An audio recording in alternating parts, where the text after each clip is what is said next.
Tom Waterby. Join the meeting.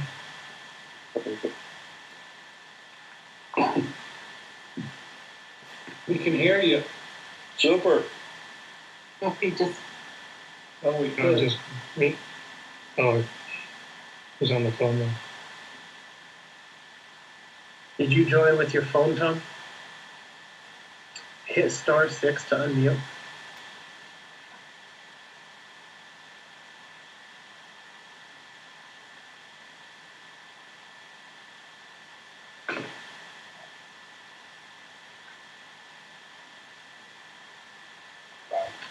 All right, try saying something now.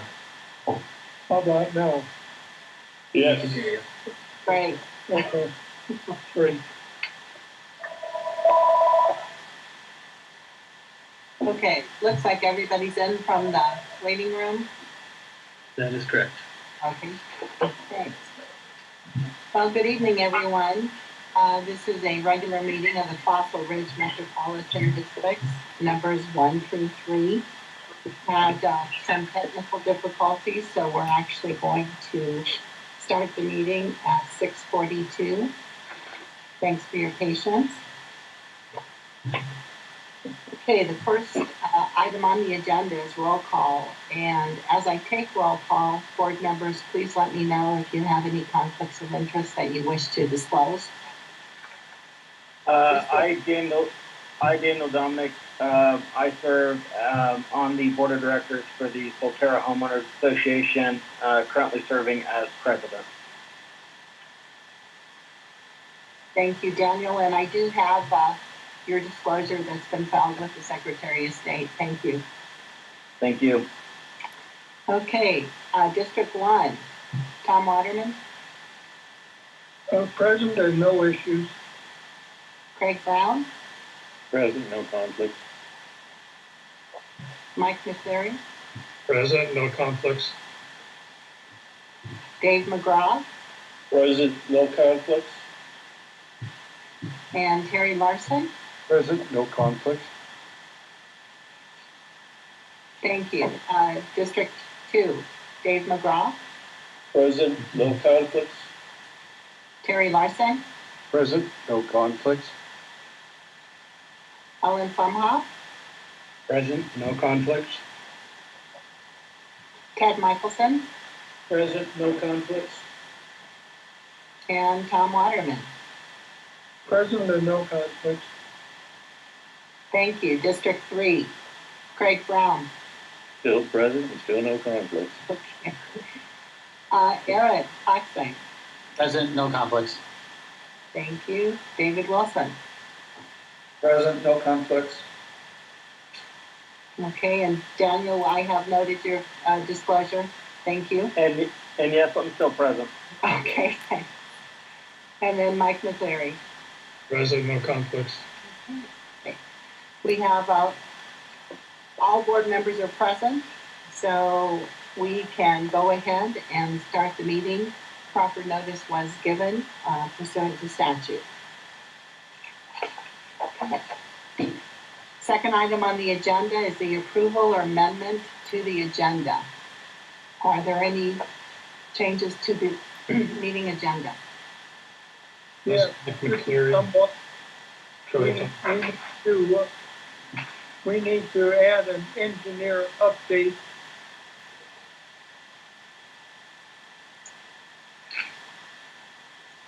Copy on that. All right. How about if we make that 7F? Shall we put it there? Yes. Thank you. Mike, did you have anything? I was going to ask something under the consent agenda that we remove number 2 and talk about it separately, but should I do that when we get to the consent agenda? Yes, Okay. that would work. Thank you. Okay, do we have a motion to amend the agenda? Tom So Waterman, moved, motion. D1. Okay, I heard Dave and Tom. Ted Michelson, D2, move. Support.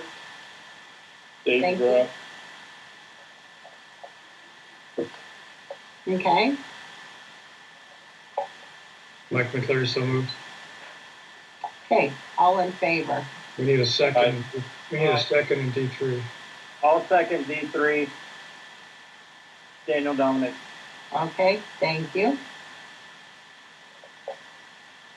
All in favor? Aye. Aye. Okay, thank you. Next item is public comment. We do limit folks to 3 minutes to address the board.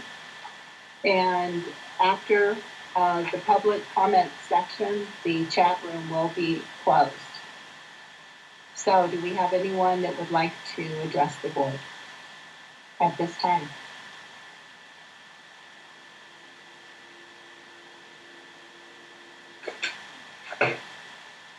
We have Jim, I believe, Cantrell that wants to address the board today. Okay. Jim? Oh, you're on mute. There you are. Okay. First, why are we accepting a defective tennis court? And how much is it going to cost us to fix that? Secondly, why are we increasing the O&M mill rate? Third, why are we changing managers? Fourth, what happened to the engineering report?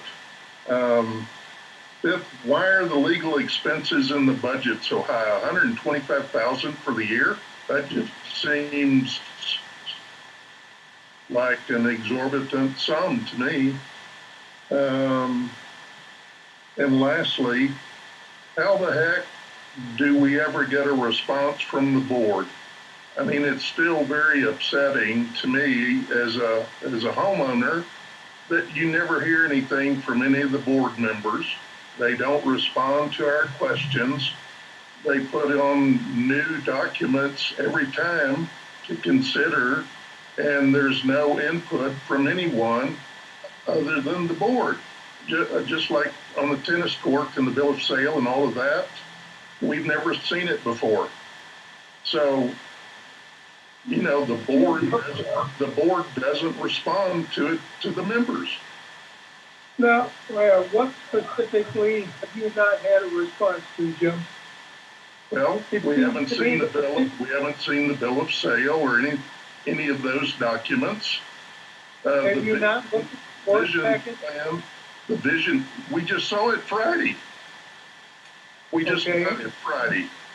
The new vision plan, we've never seen it before, other than you have pictures about 3 weeks ago. You saw the first draft.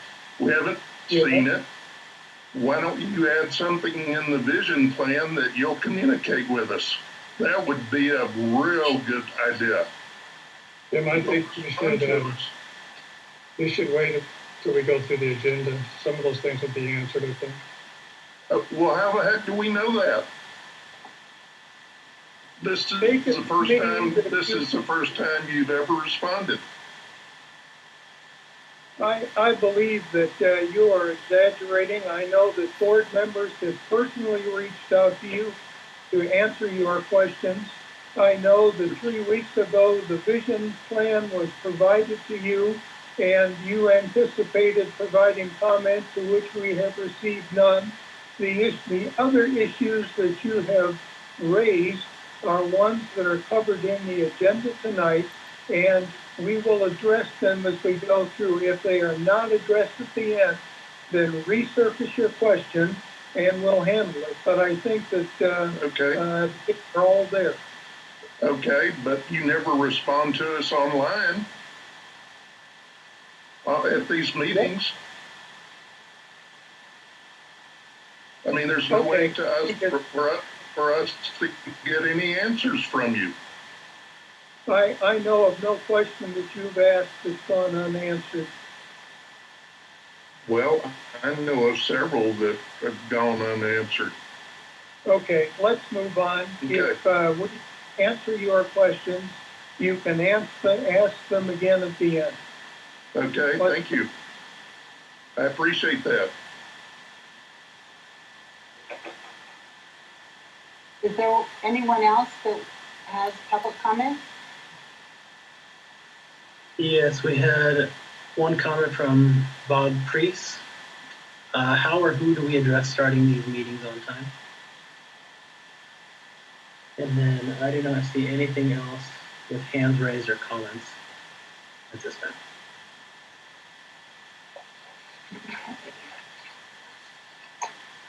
All Okay, right. and in regards to Bob's question, you can blame me tonight, Bob, because I had technical difficulties getting in, and as a consequence, I am the sole reason for that.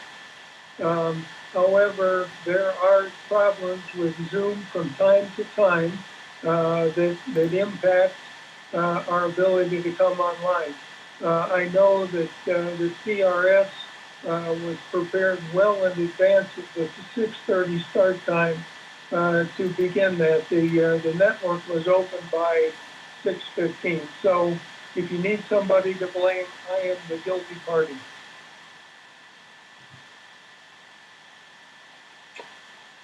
I don't think you have to take that one on, Tom. That happens on a pretty consistent basis. We have no control over this. We do our best, Tom.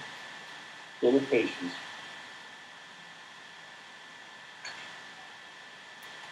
Okay, next item on the agenda is the consent agenda.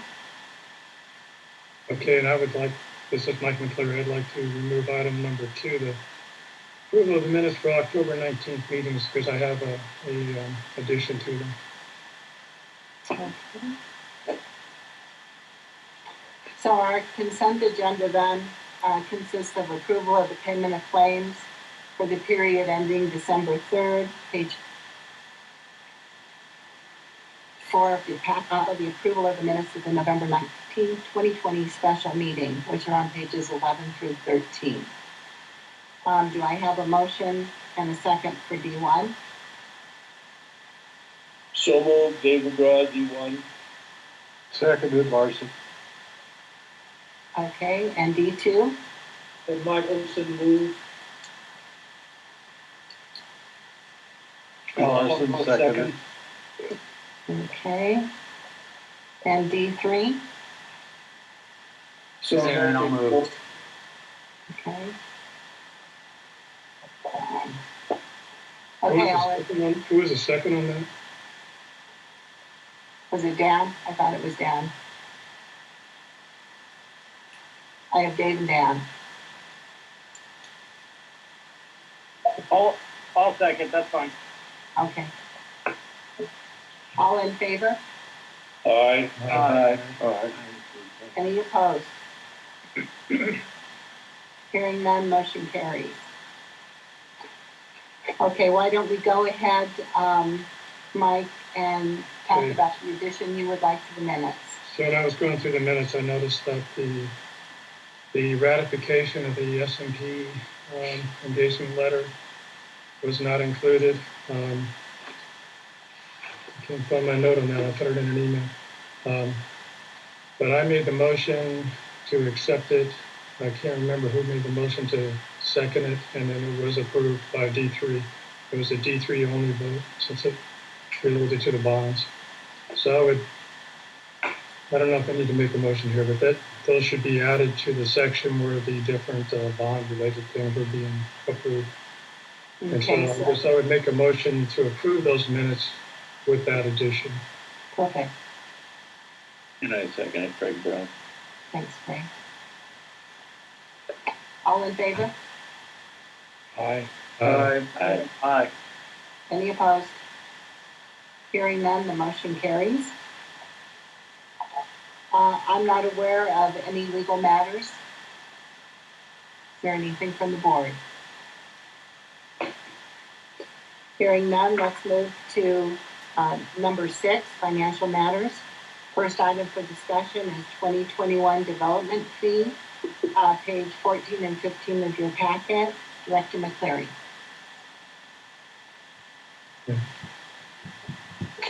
The only changes that we're proposing at this time are the first 3 that's in the packet that have to do with development fees. These are fees that are paid by the builders when they get a permit from the city of Lakewood to build a house.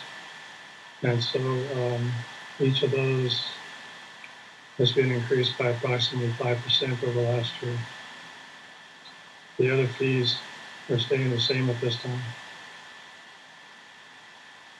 Mike, I would like to add to whatever motion you're going to put forward an addition, acknowledging what you just stated. There are maintenance fee area fees that are listed on that same document. And I would like to request that the assumptions used in calculating the maintenance fee area fees for the 2021-2022 snow season be reviewed and brought to the board for approval and the fees adjusted, if necessary. This to be accomplished no later than June 1st, 2021.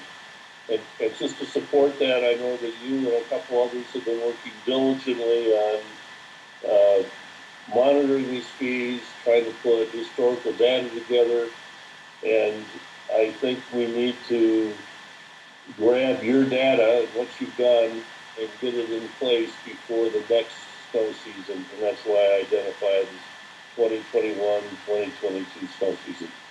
Okay. Can we hold that motion? And I'll move to accept these new fees, which will become effective January 1st, 2021. I think we should vote on that first and then vote on your motion.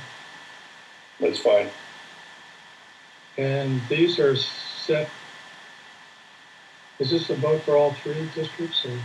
Yes, it is, because the resolution that this is attached to is signed by all three districts. Okay. Okay.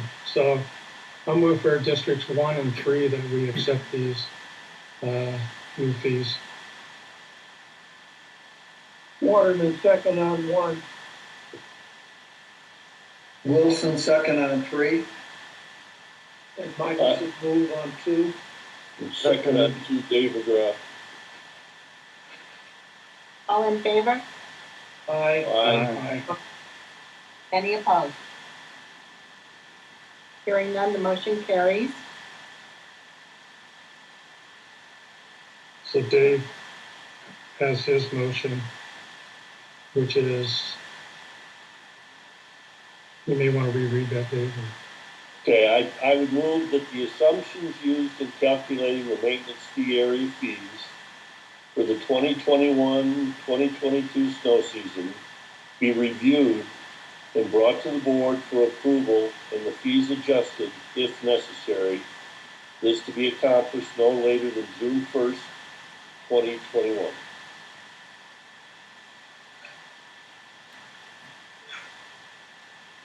This is I will Greg second Brown. that motion. Go ahead, Tom. Tom Waterman second that motion. And this would be for all three districts? Correct. Okay. So for D2, do I have a motion? So moved, Larson. Ted Michelson second.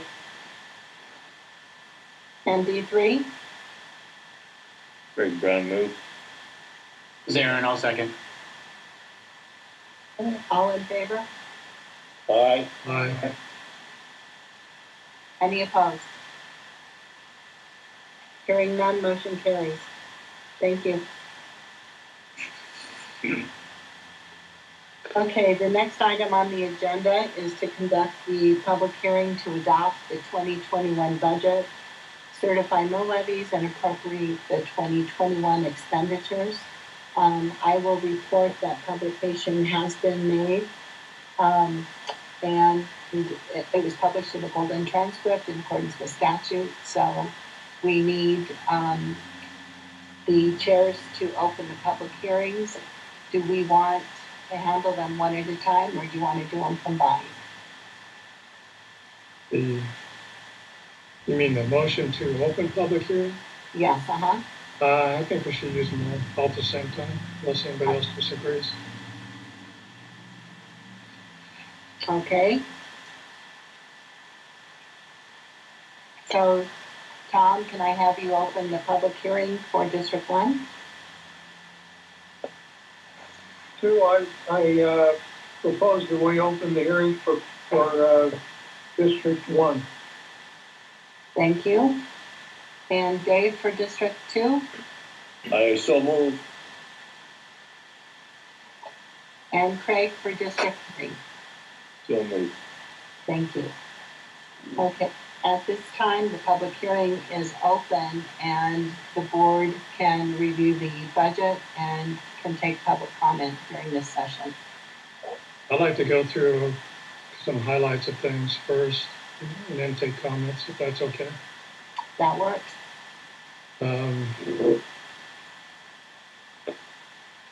I don't know if we want to share that budget or just talk to it, assuming people download the package. But on the general fund, we're Hey, keeping Mike, sorry. If we can put it up on the screen, it would save me spreading back and forth between a small screen and a small screen. Okay. Do you have it, Marcus or Angie, where you could share it? I have it. I'm pulling it up now. Okay. Thank you. We'll start on page 17.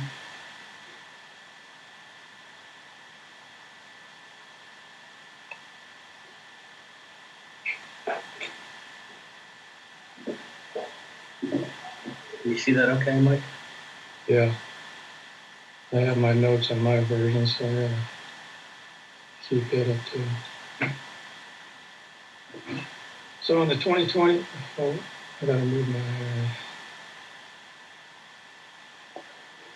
the 2021 proposed, the homeowner assessment fee in the budget is proposed to keep it at $350 per quarter, the same as 2020. We've increased the number of, assumed number of houses to, I think, 1,180. That's assuming some of the houses on along McIntyre would be completed. I know there's already 3 houses that are occupied. Another part of the revenue is our transfers from districts 2 and 3. 2 and 3 are the taxing districts. We're using a mill levy here. There's 140,500 from D2 and 240,000 from D3. That reflects a O&M mill levy of 6.000. That's a slight increase over the current mill levy of 5.458. In the workshop we held a month ago or so, we talked about the finance committee was recommending that we hold a homeowner assessment fee at $350 and possibly increase the O&M mill levy to keep things in balance. So that's why we've got an O&M mill levy of 6.000. When we get down here a little further, you'll see that the debt service mill levy we're recommending 33.000. That's a reduction from the current 38.210 mill levy. So that's an combined mill levy of those two, debt service and O&M, of 39.00 mills. That's a reduction of 4.668, I think. Let me scroll down a little, Marcus. Legal fees was brought up. They're somewhat based on past history over the last few years. Legal fees are kind of an estimate. We never know what legal issues might come up that we might have to respond to. And so we've done our best guess for what those should be. If you could scroll down some more again. Yeah, Mike, I would say that we also had input from our legal counsel on those numbers. Right. And we didn't necessarily go with that. They were recommending higher amounts in one of the categories. They also recommended less on another, so we kind of look more like at what we had in the past. Some of the things you don't see in there are legal fees for the bonds. Were covered by the bond and they actually show up in another fund, not the general. On the landscape contract, we're keeping that the same. We budgeted 260,000 for 2020, and we're keeping the same for now. That could change depending on which properties are accepted, which ones are maintained.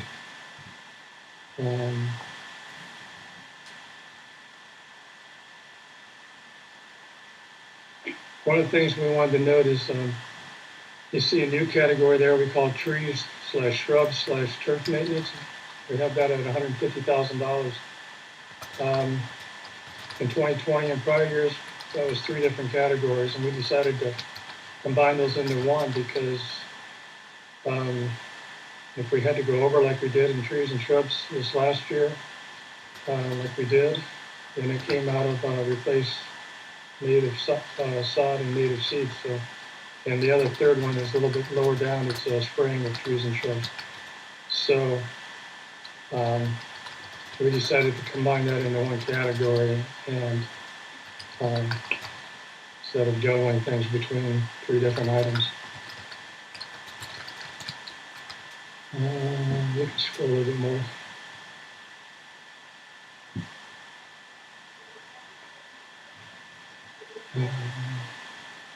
Okay, right here. One of the things you'll see here is the maintenance fees areas go away from the general fund, and that is because we have created what's called a special revenue fund all by itself so that we can better track and have transparency on the maintenance fees. So the income and expense are both moved into the special revenue fund. You can scroll down a little bit more.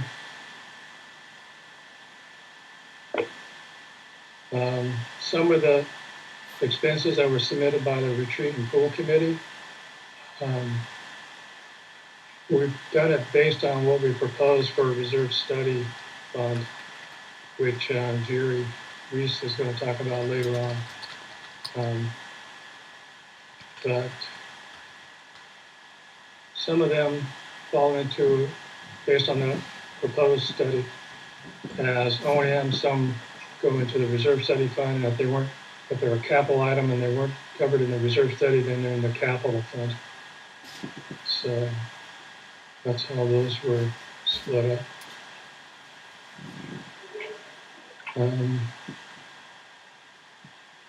We can scroll down some more.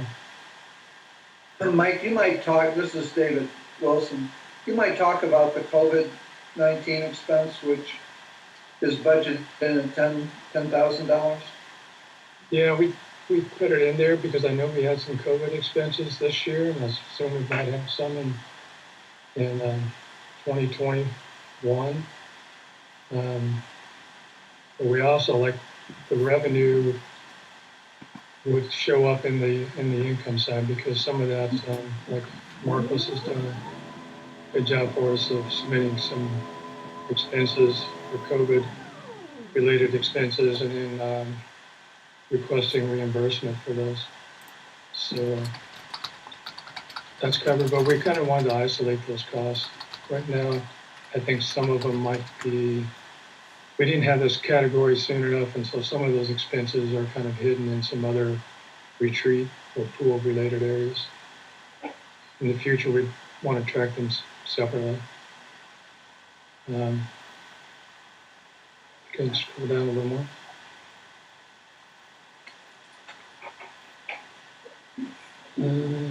For neighborhood events, that's the social committee. We've got we requested 10,000. We've got 10,000 in that. Sewer operations and up above in the revenues, those we try to basically make a wash on those. We just do a recovery of what is charged to us from Green Mountain Water and sanitation. You see under utilities, water is slightly higher. We may have a couple meters come online as we pick up new territory, so we have a little bit more money there that may or may not be needed depending on which areas are accepted. Our electric bills have been down compared to some previous years, but maybe we don't have as much as, well, I guess we still cover what we had in 2019, so we should be good there. If you could scroll down a little bit more, Marcus. We again plan to transfer $374,400 into the reserve fund. The transfer to the special revenue funds, that's more or less a placeholder. That's something we're still trying to determine, that $140,000. That may go completely away, but we just don't know exactly what that is. We still need to do more research. And the emergency reserve is a table requirement. So if you can scroll down a little more. At this point, if everything went according to budget, we would have a deficit for the year of income versus expenses of $13,000, but we have a carryover from we anticipate a carryover from 2020. We actually won't know that until the audit's been done, what the actual carryover is. But we're anticipating around $517,000. So if we experience this $13,000 deficit for the year, then we'd still have $504,000 in the fund for general fund. Sorry to interrupt, Mike. There was just a couple questions that had popped up while you were chatting to maybe outline specific line items that are increasing and why they're increasing. And then is there any specific COVID expenses that you can outline? Okay, I talked about the COVID item, but I know some of the things we had to do, like I think we had to hire additional people for the pool.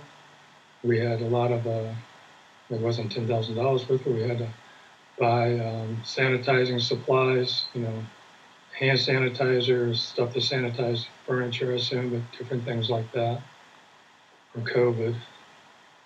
So we put a category in there.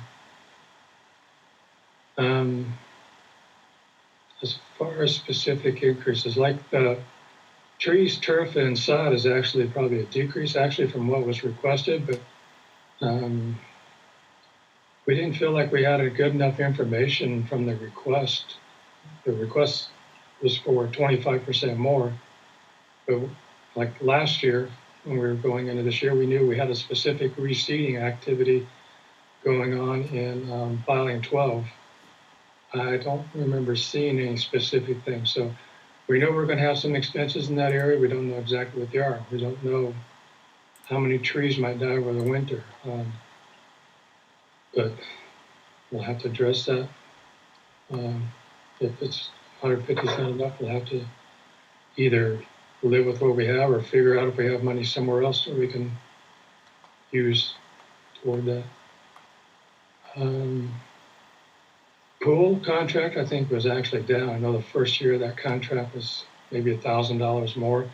We ended up spending a little bit more on the contract because we approved, for 2020, we approved an extension to the pool time. So that was reflected in the 2020 estimate. A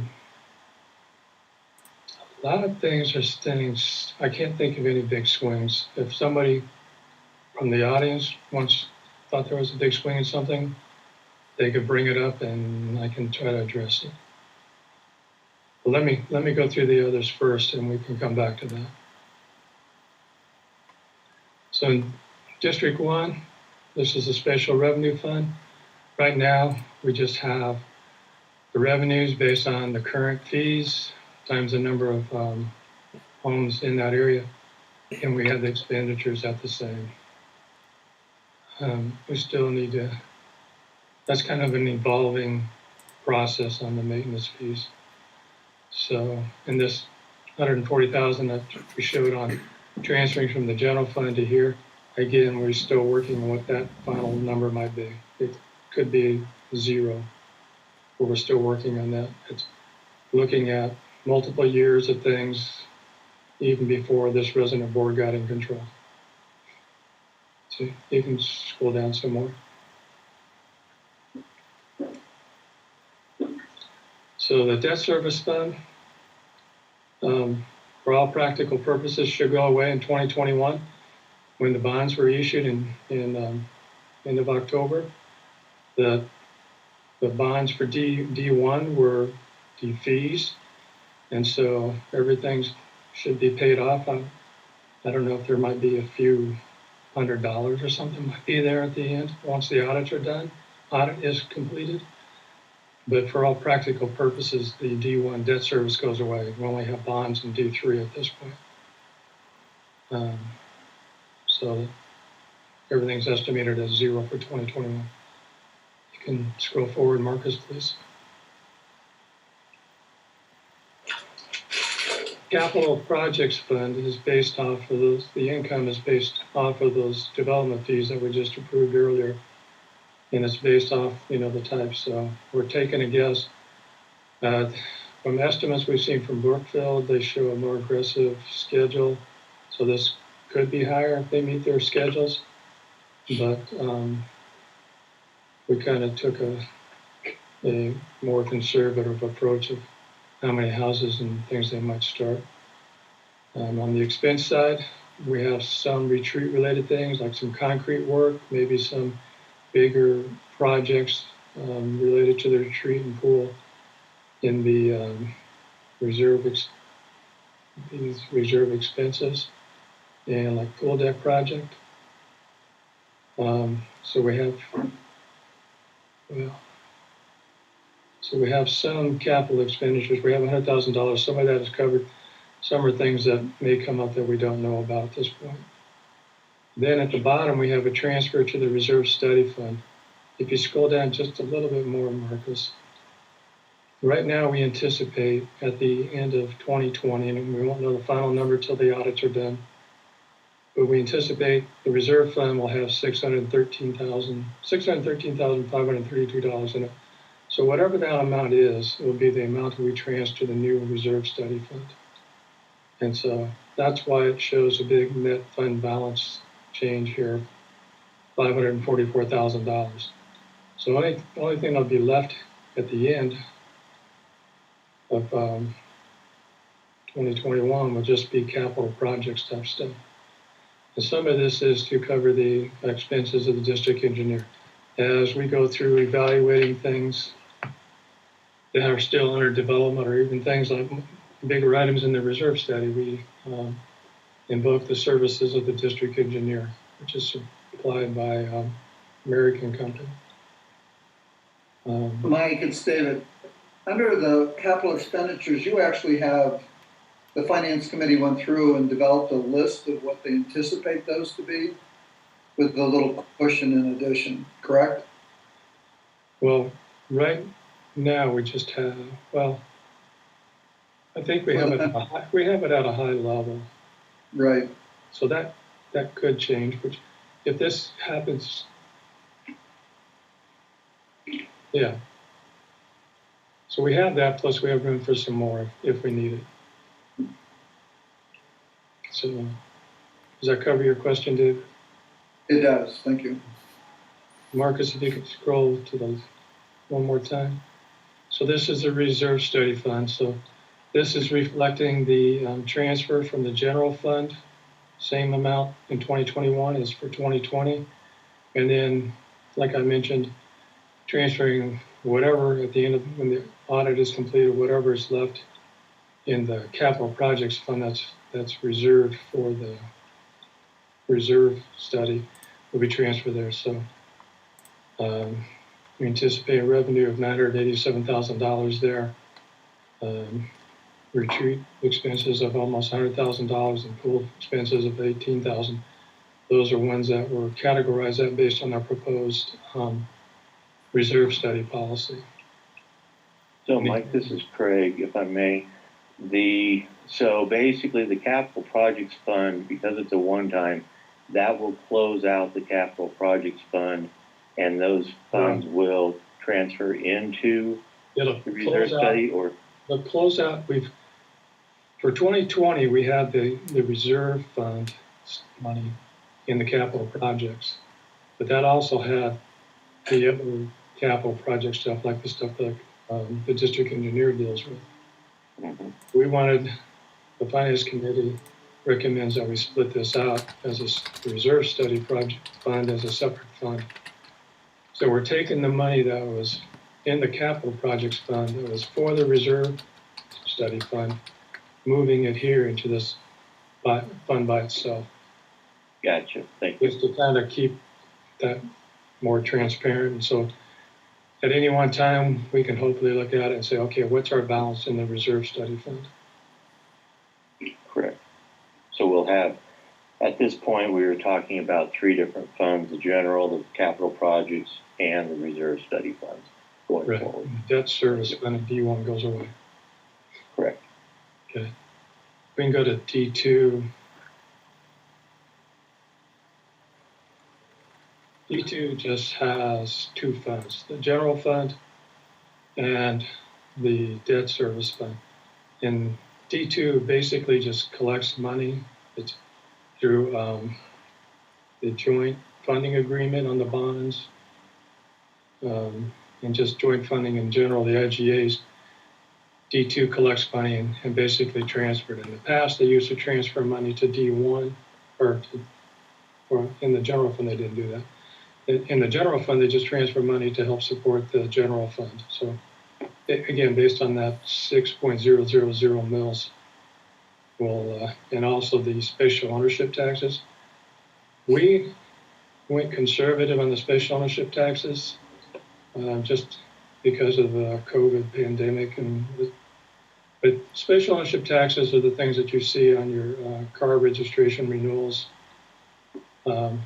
So people aren't buying as many new cars, that income might be lower.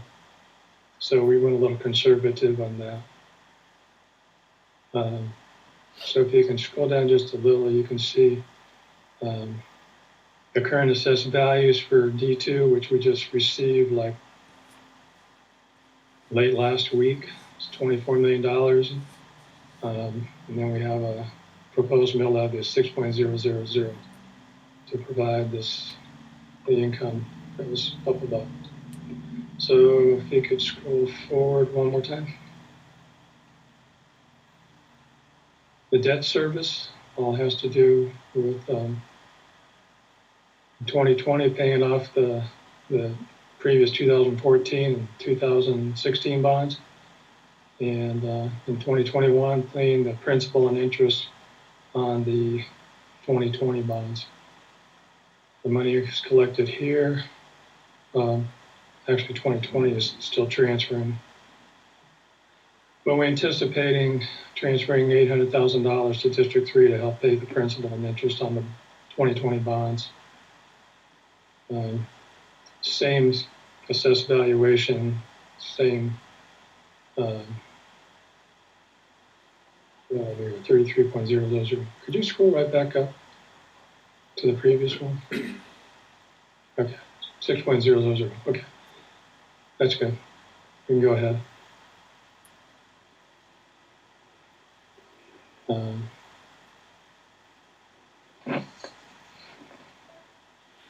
Okay, now we're in D3. This is the general fund one.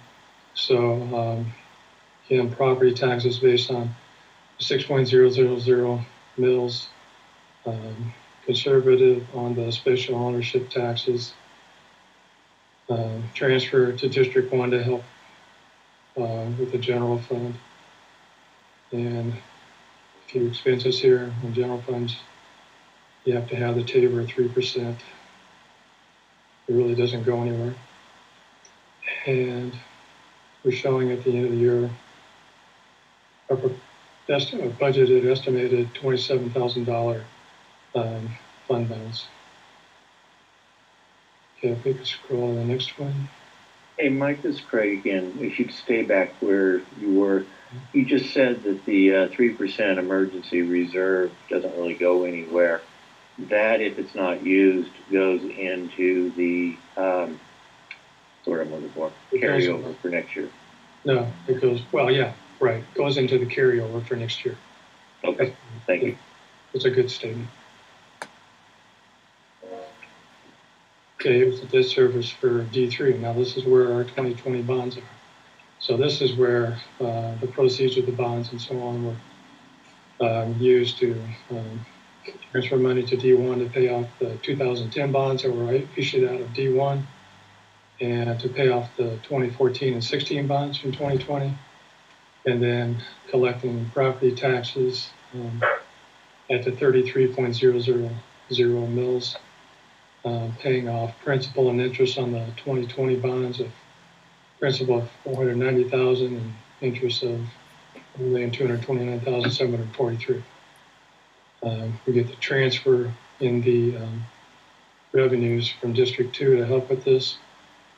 And if you scroll down a little, we're building up a little bit of a fund balance here.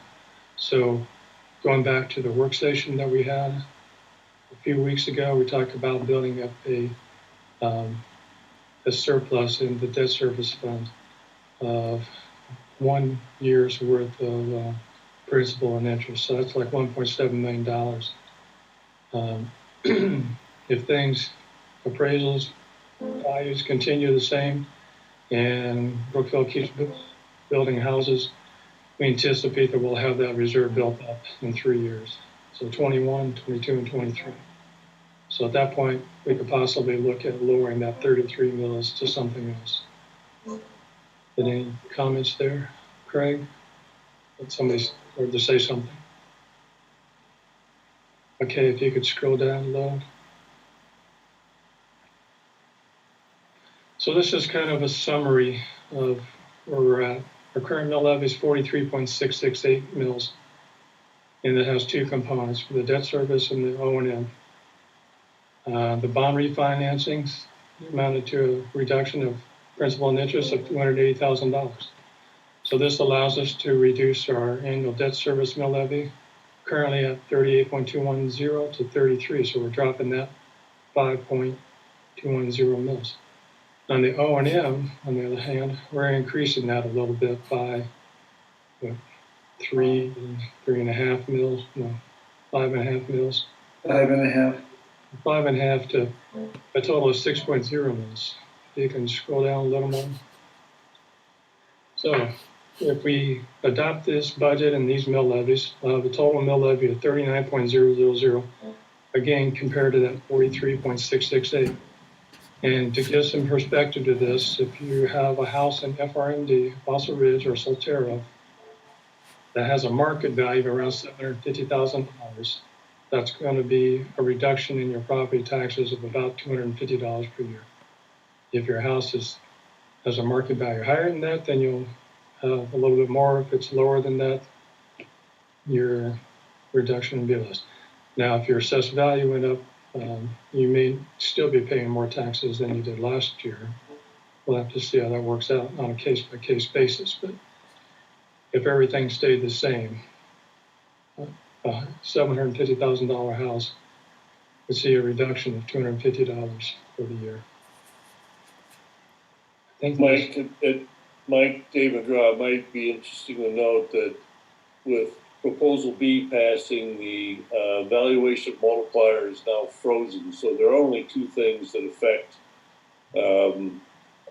our community, and that's the mill rate and the assessed value of the house. And again, we're only about 44% of the total property bill. So when you look at your tax bill, we're just around 44% of it. So there's only two factors here now. It's the levy and the assessed value of the home. And I think what you said there, David, also is important, and what Mike is hit on a couple times here. This is a reduction to the FRMD portion of a homeowner's tax bill. The fire department, the county, the city, the schools are all elements of our tax bill. And do we generally know which direction those taxes are going to go this year? The mill? I don't. But the point there being is that I don't want to assume that I'm going to see $250 less tax bill. A component of it will be cheaper. Right. So this only if you're in District 2, it'll say something like Fossil Ridge Metro District 2 taxes. If you're in District 3, it'll say on your tax statement, Fossil Ridge Metro District 3. So just as Craig is saying, it just pertains to that line item in your property taxes. And that is the end. So we could take some questions, the public hearing part of it.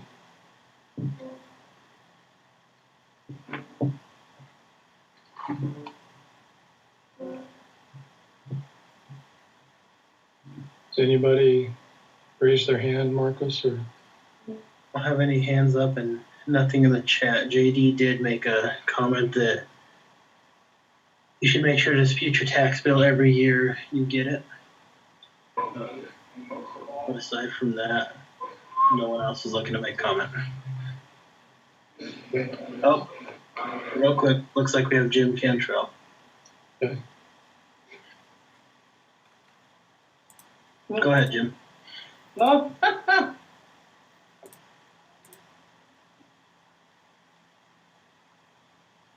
Question? Yeah, it says I'm muted. We can hear you. I can hear you now. Okay. I still don't understand why the mill rate went up for operation and maintenance. I mean, didn't the budget actually go down for those expenses?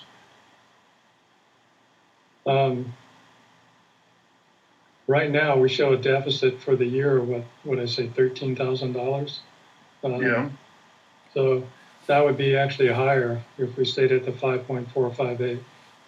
So we increased it 5.5, a little less than 5.5, just to try and keep that.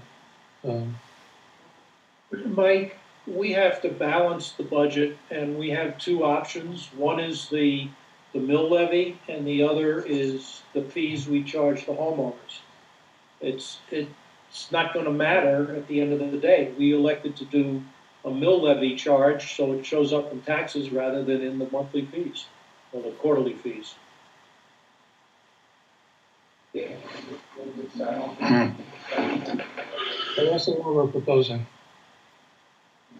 We could have covered done the same thing by, like Ted's saying, increasing the homeowner assessment fee. But Mike, I think we need to look at this in the aggregate. As a result of the bonding action, $280,000 less. We were able to reduce the mill levy for homeowners, and as a consequence, this sounds like a success story to me.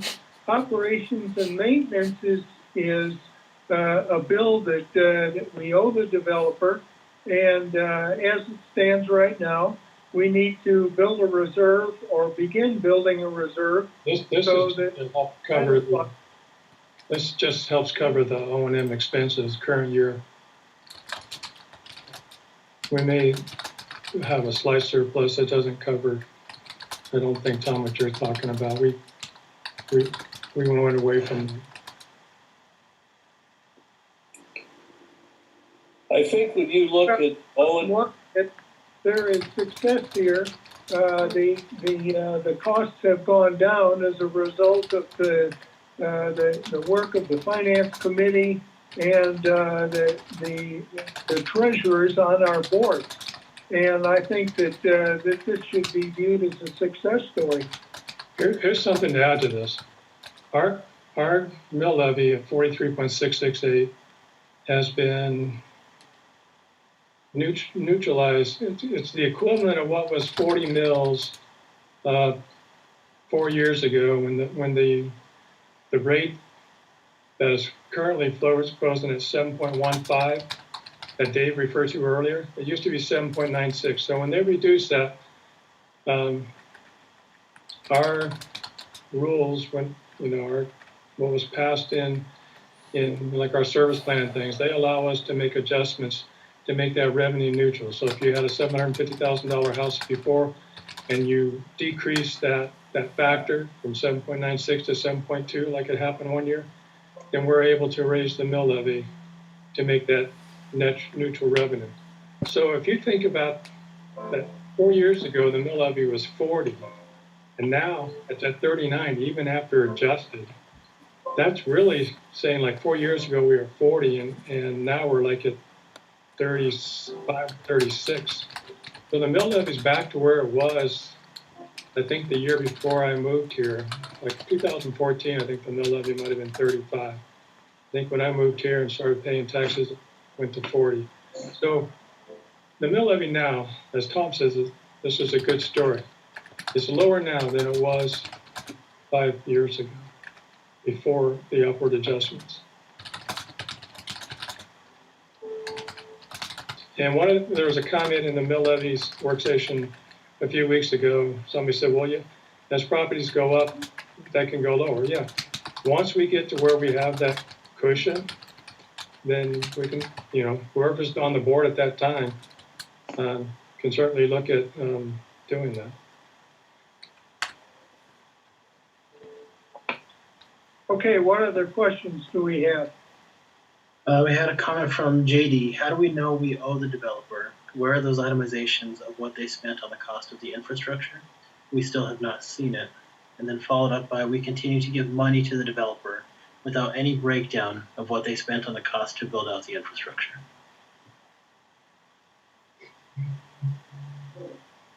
That really doesn't relate to what we're talking about here in the budget. That talks about developer advances and so on. I think there'll be more on that next.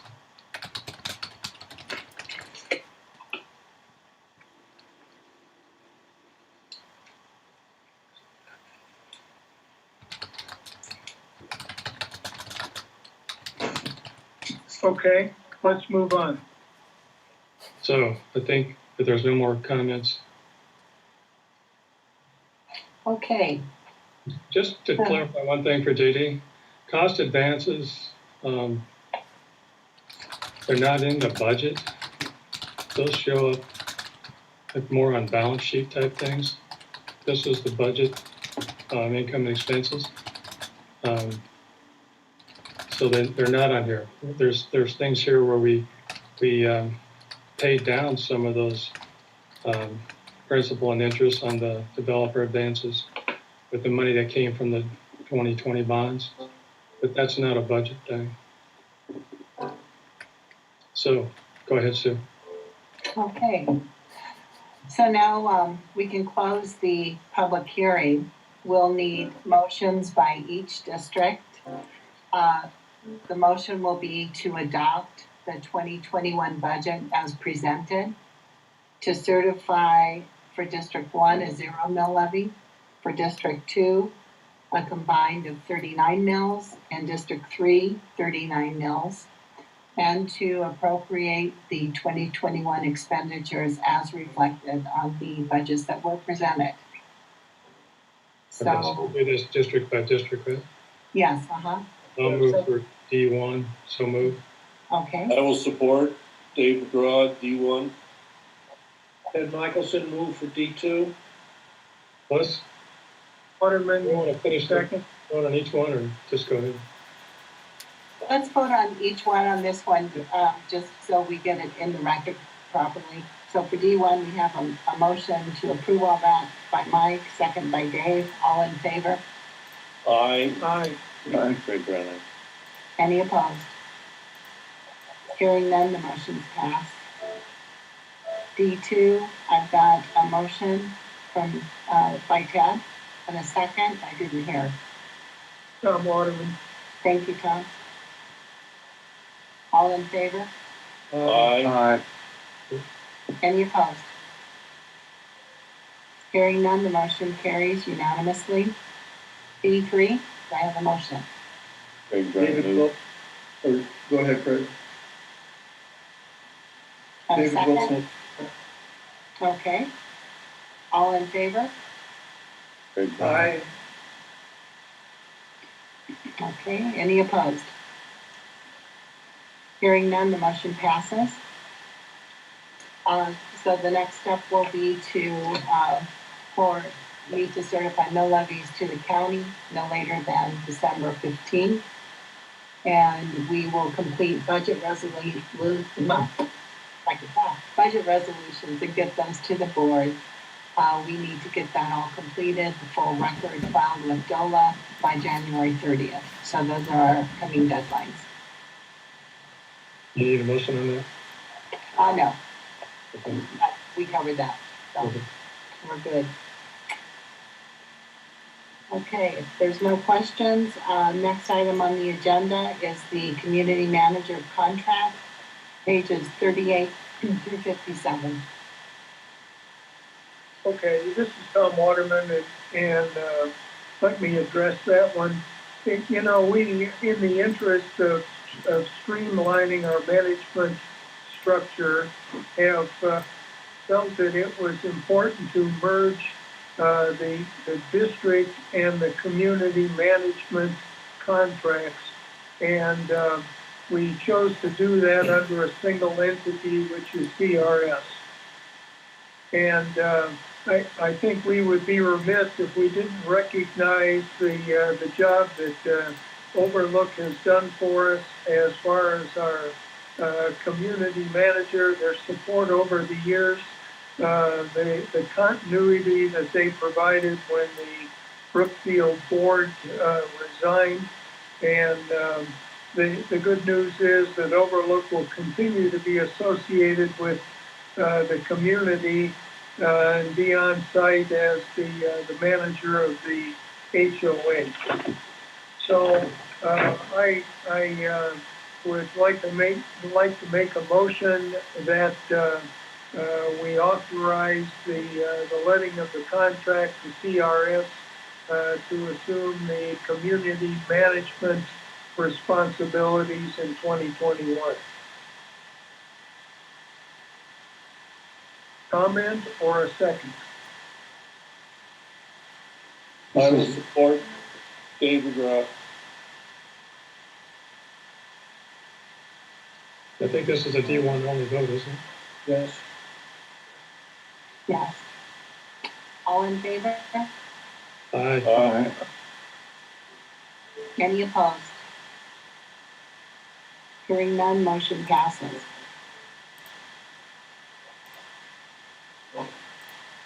Before you get to the next two items, Sue, Yes. I have to mention that Jerry and David are going to talk about these for a few minutes, but we're not going to consider these for approval until the January meeting. So if anybody has feedback or comments, make sure you get them to David or to Jerry. I think emails are on the website, aren't they? They are, Mike. Yeah, so if you go to Solterra Connect website, if you have comments, you can go there, and regarding the mission vision statement and 2021 business plan, you can send feedback to David, and for Jerry's will be under the finance committee. I have to see if the emails are listed there, but if they can't, if you can't get a hold of somebody, let me know, and I'll give you an email address. And just for clarification, that's David Wilson, not David McGraw. I think those comments should come to you, Dave. I'm not going to take credit for the work you guys have put in this. Go ahead, Sue. Okay. So next item, reserve study policy, finance committee. Jerry.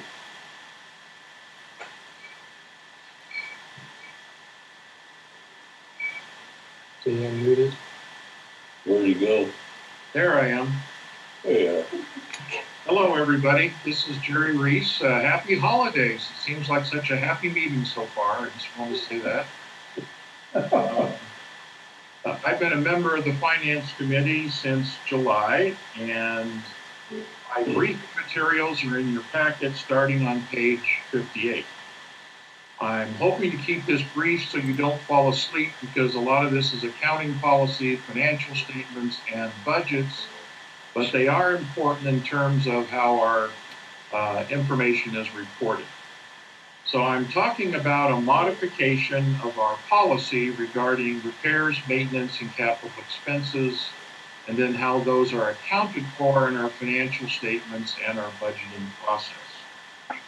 The final product of this will be a policy statement, but as Mike said, please provide any comments you have to Mike. That way he can get them to me, because he does have a website or an email out there. And I'd be glad to address them, or at the end of my short presentation here, if you have any questions, I'd be glad to answer them. The Finance Committee was charged with coming up with a consistent policy for accounting for these repairs and maintenance and capital items. It wasn't that we didn't have a policy, it just wasn't clear. The first issue is that we looked into in our kind of extensive research of these definitions and issues was the reserve study that was conducted in 2019. That is quite an extensive plan if you've never seen it. It covers 30 years and recommends a balance at all times of at least $1.7 million in our reserve to handle the estimated expenses that the reserve folks put together. Now, we are already seeing some timing issues, but we certainly have to pay attention to the reserve study and the reserve asset improvements. And I'll talk about that a little bit later, but right now we're at $800,000 in our reserve, and according to the reserve study recommendation, it should be 1.7 million. So when you talk about a giant repair or improvement that has to be made to the reserve assets, we have $800,000 to cover that against probably $14 or $15 million in reserve assets. We also looked at the definitions and processes that the IRS uses, and also our annual audit. The IRS is instructive, even though we are a non-taxable entity. It is instructive because it does apply to thousands of businesses, small, large, and gigantic. So their policy is similar to what we came up with, and that is a $5,000 threshold. If it's under $5,000, it's a repair replacement capital item. You can write it off if you choose, or if it's over $5,000, then it must be capitalized, and in that case, depreciated. We also researched some other entities. We talked to our CPA firm. After various meetings and discussions, we came up with these recommendations. It starts on page 59 of your handout. We have defined repairs. We've defined maintenance. A key item there is the recurring maintenance contracts are considered as routine activities covered under maintenance. We've defined capital items, and then we've come up with a threshold exception that if one of these three items is $5,000 or less, it would be charged to the general fund. That's for ease of consistency, understanding, helpful for the accountants, helpful for the committees like the pool and the retreat and other committees in understanding what would come out of the reserve or what might be capitalized or what is expense on our financial statements. Also, in this briefing paper, there's a step-by-step on how you would determine that. And on page 61 is a very simplistic flow chart that would explain how that would apply to those expenses. For financial statements, you've already got a bit of a preview from Mike that the Capital Projects Fund and the Reserve Study Fund would be separately stated, monitored, and budgeted, and funds applied into and out of as things occur. We also came up in item D on page 60, a budgeting process, where we would review the reserve study for 2021 or other years as appropriate. We would set project priorities, and then those items would go in the budget. Let me give you an example. In 2022, on the reserve study, item number 601 talks about concrete improvements. Well, that has actually been accelerated into 2021 in the amount of, I don't know, $25,000 or so. So that part of the reserve study will be accelerated into the 2021 budget, just as an example. And these go back and forth. There are items in the study that haven't been fixed and have been fixed. That's why, as a committee, we're recommending that at least on an annual basis, this study be reviewed with financial committee, board members, district engineer, to look at the study, to look at the property and see what has to be done in that particular year or the next year or the next year. It's also a priority in the business plan under the financial committee to look at the reserve study and bring a lot more consistency and understanding around what's going to be done in the neighborhood. And again, on page 61 explains how that will work on a flow chart. I don't see too many people asleep with me talking about accounting policy, the IRS, and some of those issues. So I'll open it up for questions. Jerry, can you talk a little bit about, like, there might be some things where an individual item might be under 5,000, but when they're combined? Sure. Let's take, for example, a painting project at the reserve. If you are going to paint one wall or one room and it costs $1,000, that might be a capital item in that it lasts, has a useful life of more than 1 year. However, it's under $5,000, it would be paid for by the general fund. But if you had a large painting project, in other words, an individual painting project, that was the entire inside of the retreat or the outside of the retreat or fencing or whatever, and that was $12,000, that would go against the reserve because that is a reserve asset in the reserve. And that's all that can go against the reserve at this time. But the board at any time can change what goes into the reserve and ask for an update to the reserve. Because remember, we're going to be adding filings, projects change, community changes.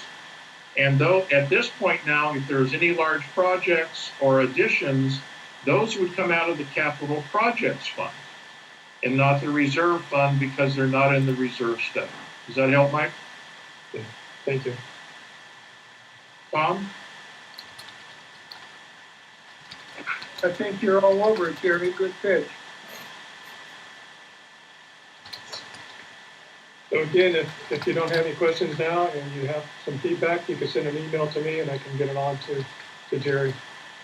And yeah, I anticipate that this will be in a policy statement form after I've received all the feedback for the January meeting. Yes. Okay, thanks for your time. Thank you. Thanks, Gary. Thank you. Next item, mission, vision statement, and 2021 business plan, Finance Committee, Director Wilson. Thank you. So this is the topic we talked about at the meeting last month or 2 or 3 weeks ago. Has more detail behind it. I would tell you at this time that any comments you have, please do forward them to me. I'll give you my email. You can look it up on the website, but it's frmd3dew@gmail. On page 62, it has the mission, vision, and values. And it also has the legal side of the board, the duty of care and duty of loyalty. And I think the mission is pretty clear with what our role is, both as a board and as a community. And the key in it is to keep it as a viable community within the Colorado-Denver area, in the Denver area. Our vision supports that. I won't read the individual piece of it. I think at the meeting before I did. On page 63 through 67 is the draft business plan. And this gives some background to Solterra, all three districts, has the mission and vision reiterated, talks about the budgets for the three districts, how they're broken down, what they consist of. Then the 2021 business plan really is the foundation for setting the budget, as is the mission and values. And so as you go through this, you'll see that the different components of it are broken down by governance.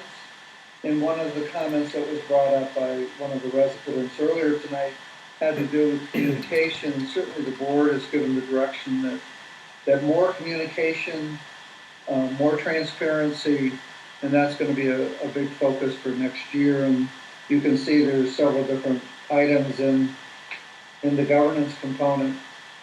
The key with all of that, of course, is following through and making sure you're in compliance with your business plan, and that is something that will be looked at on a quarterly basis, as well as setting up dashboards 2 to 3 months in advance so that we know what's going to take place.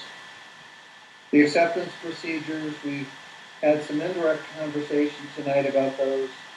We're aware that only filings 1 through 12 have been accepted.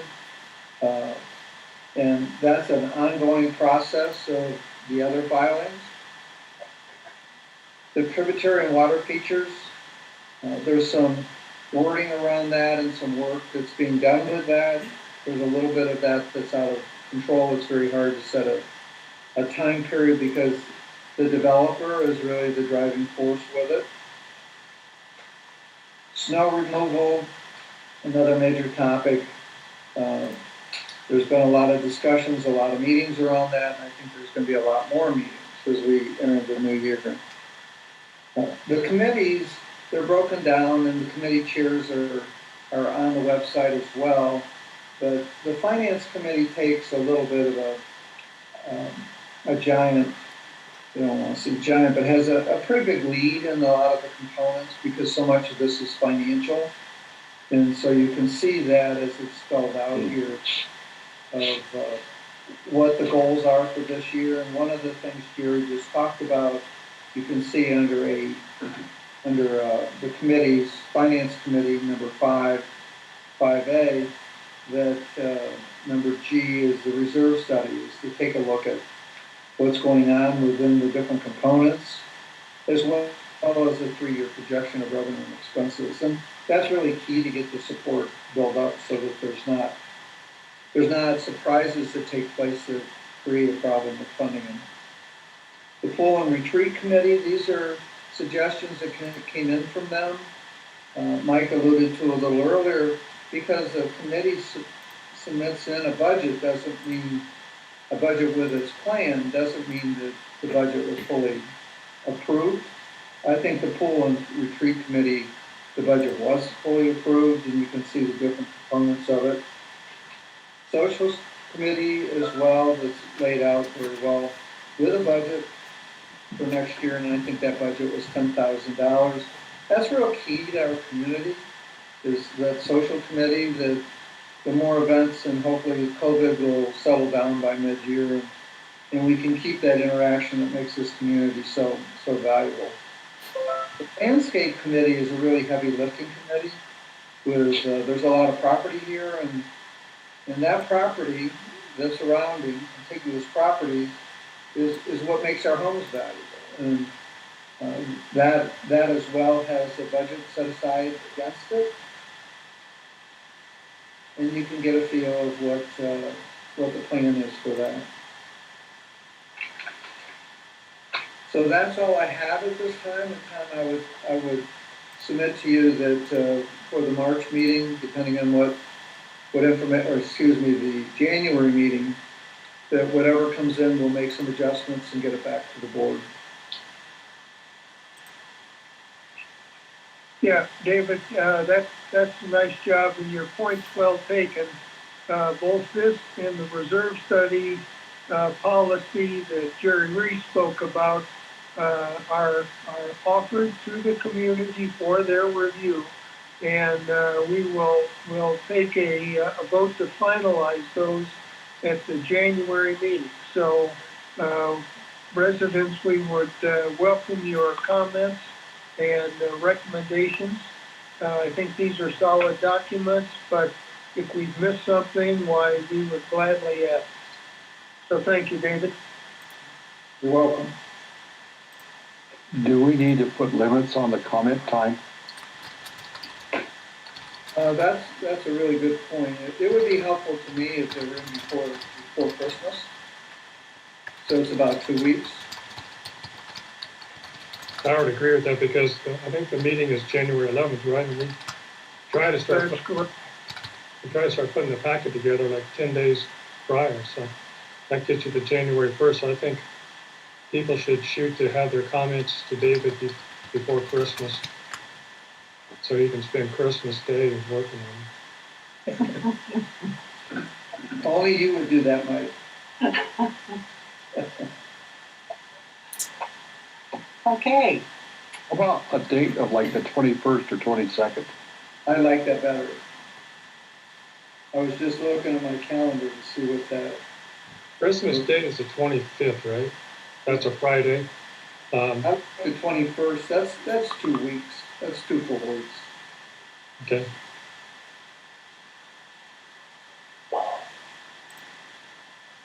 And I would assume everybody would want this thing. I think if you don't get comments by the 21st, people are going to be in Christmas mood and they won't do anything after the 21st anyway. So, sounds good. all right. Let's move into item 7, operations and maintenance matters. Landscape update is first on the list. Overlook in the landscape committee. There's also a handout on page 68 of your packet. I think Pete was going to take it. He just talked to me. He said he was going to go over the landscape. Pete, are you there?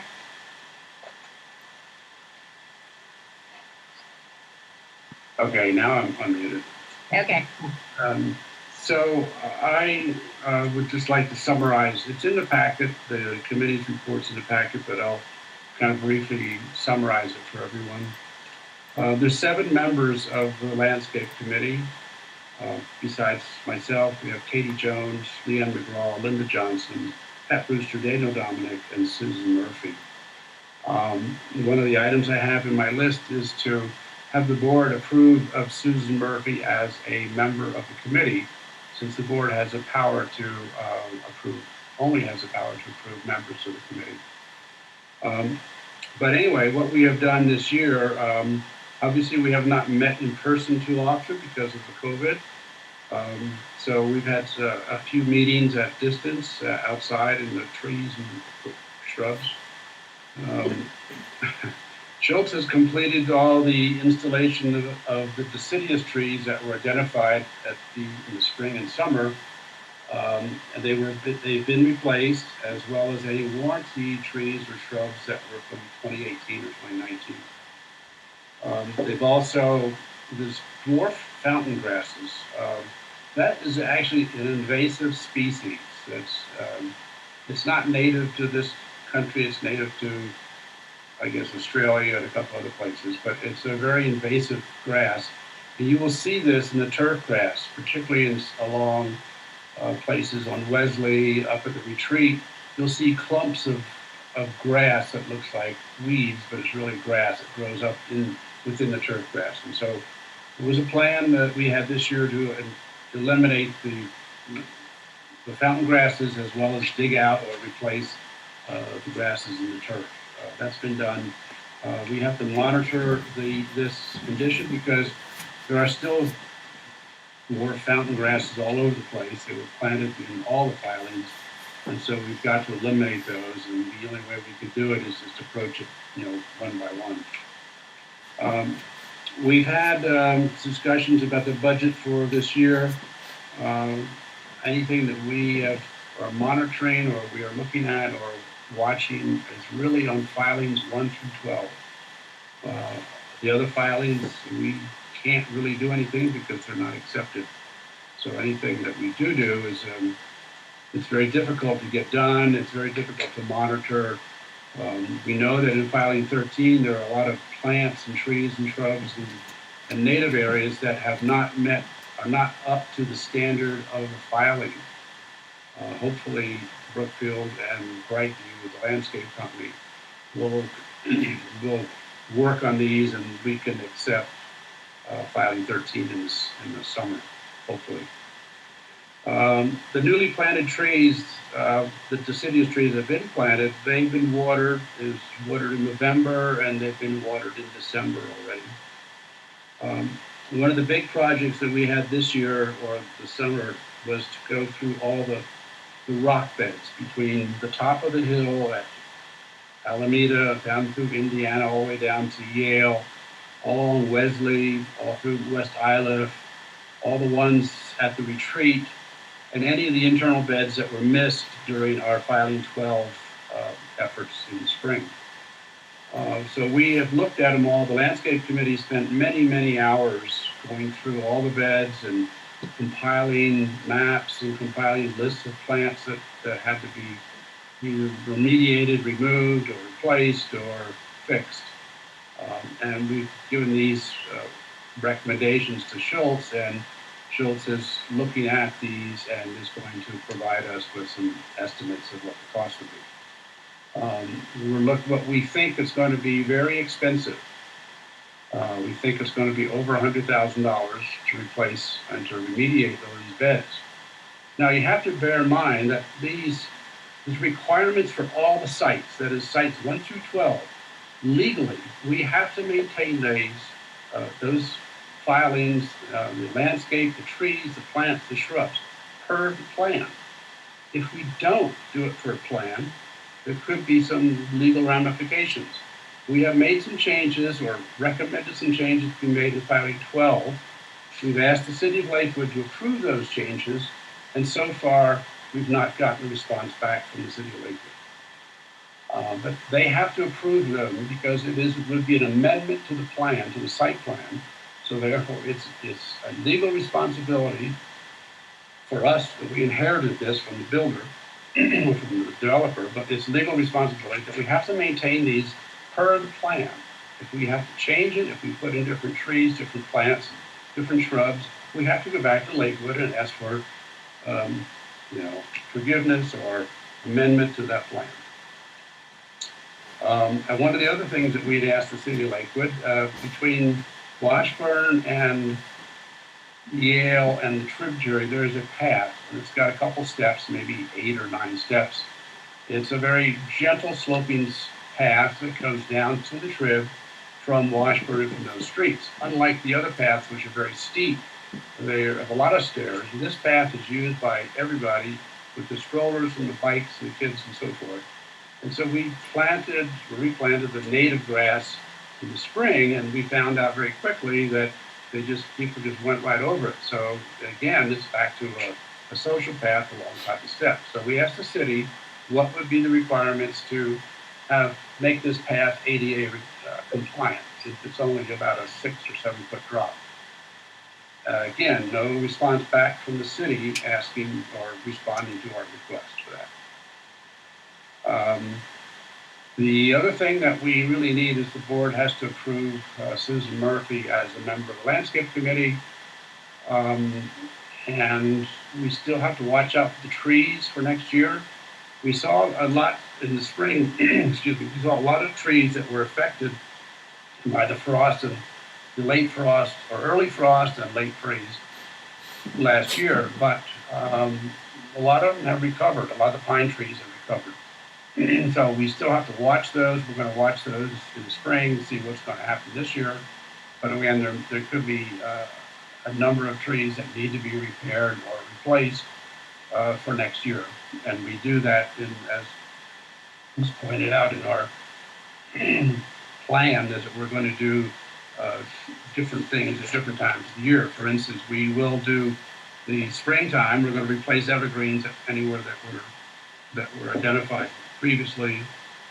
Repair any beds that we've identified this year. And then in the summer, we look at the deciduous trees for replacement, for remediation, and any rock beds that need to be remediated next year. And then in the fall, we've replaced the trees identified in summer, identified evergreen trees for replacement in the spring of the next year. So we have a cycle that we have to go through because these are the optimum times to look at all the things that have happened over the year. So that's kind of very briefly what the 2 pages and the little diagram shows. The diagram on page, whatever page it was, 60, 70. 70, page 70 shows all the rock beds along all the major areas. There's 150 more, or more actually. We found a couple others. But anyway, that's kind of what we have planned to do for next year, and we'll meet in January probably or February to review our plans for the springtime and summer. If there's any questions, I'd be trying to answer them. Keith, this is Craig. Go ahead, Tom. Pete, you have mentioned on 2 occasions that I'd like to add Susan Murphy to the Landscape Committee. Would you like to highlight her qualifications? I think Daniel can highlight the qualifications since he's the one who proposed that she would be on the committee. I don't have anything offhand to remember what. She knows something about plants. I'll tell you that much. So this is Daniel. Sue Murphy moved into filing 15 from the East Coast. She was a member of the landscape committee from the HOA area, neighborhood that she lived in. Up to that point, she handled her main job that she handled for that landscape committee was obviously beautifying the area. She would also deadhead all the roses. We've had numerous conversations. I know that Leanne, Sue, and I took on the retreat filing beds, or the retreat beds, which there was, Pete, 32 different areas amongst the retreat that we needed to cover. Sue knew a lot of those plants because she grew up in a much colder climate than what we have.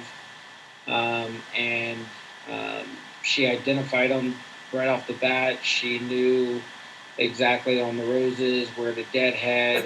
She knew what to look for when it came to diseases on plants, and had a really good vision. Daniel, I think you have more than justified her qualifications, and I don't mean to cut you short, but I think we've got an appreciation for her knowledge and the positive addition she'll represent to the committee. At this point, I'd like to make a motion that we accept Susan Murphy as a member of the Landscape Committee. Do I have a second that? And after we take care of this, I do have one other question for Pete. So I second it. All in favor? Oh. Aye. Aye. Aye. Do we have Over to any you. opposition? Go ahead, Greg. Go ahead. Yeah, real quick, Pete, on the 110,000 estimate plus minus on revitalizing the beds, that's just for plants. That would not include rock, or that would not include repair, sprinkler, or spray systems. Is that correct? It would be to adjust anything in order to accommodate the new plants.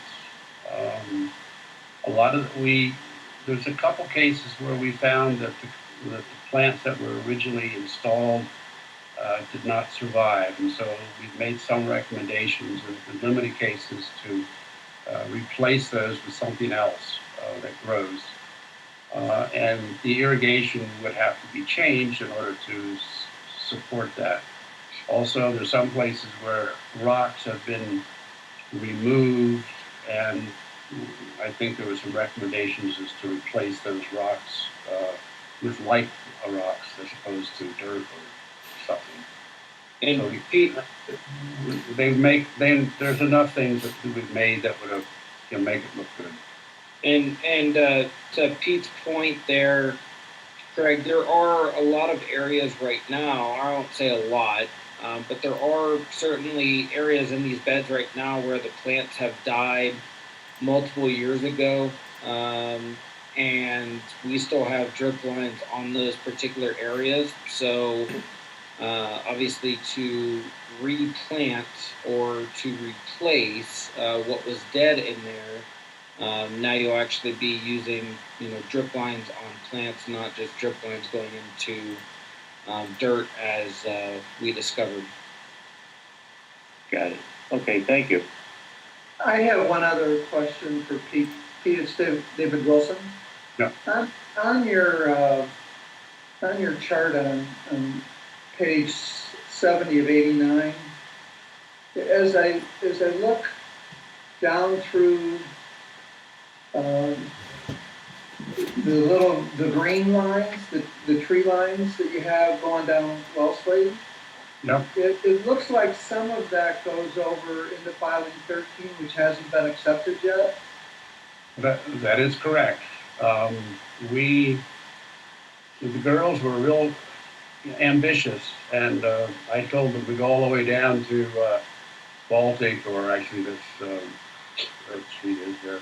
Because we don't have to change it. We just wanted to know a survey of what it was, what is needed there, because it's been a location of numerous construction activities. I mean, I remember that since those all along that road, from the tributary or east of the tributary, all the way down to that corner, that there's been a lot of digging, construction, laying cables and so forth, and I don't think there's anything left of what was originally planted.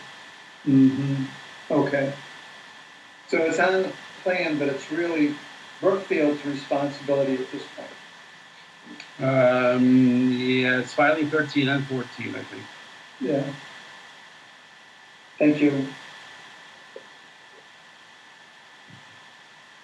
Okay, Pete. Any other questions? I'll be glad to answer. If not, you can mute me again.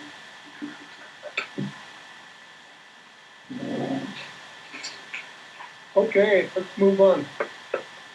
All right, next item, retreat pool monthly update. Angie, Matt.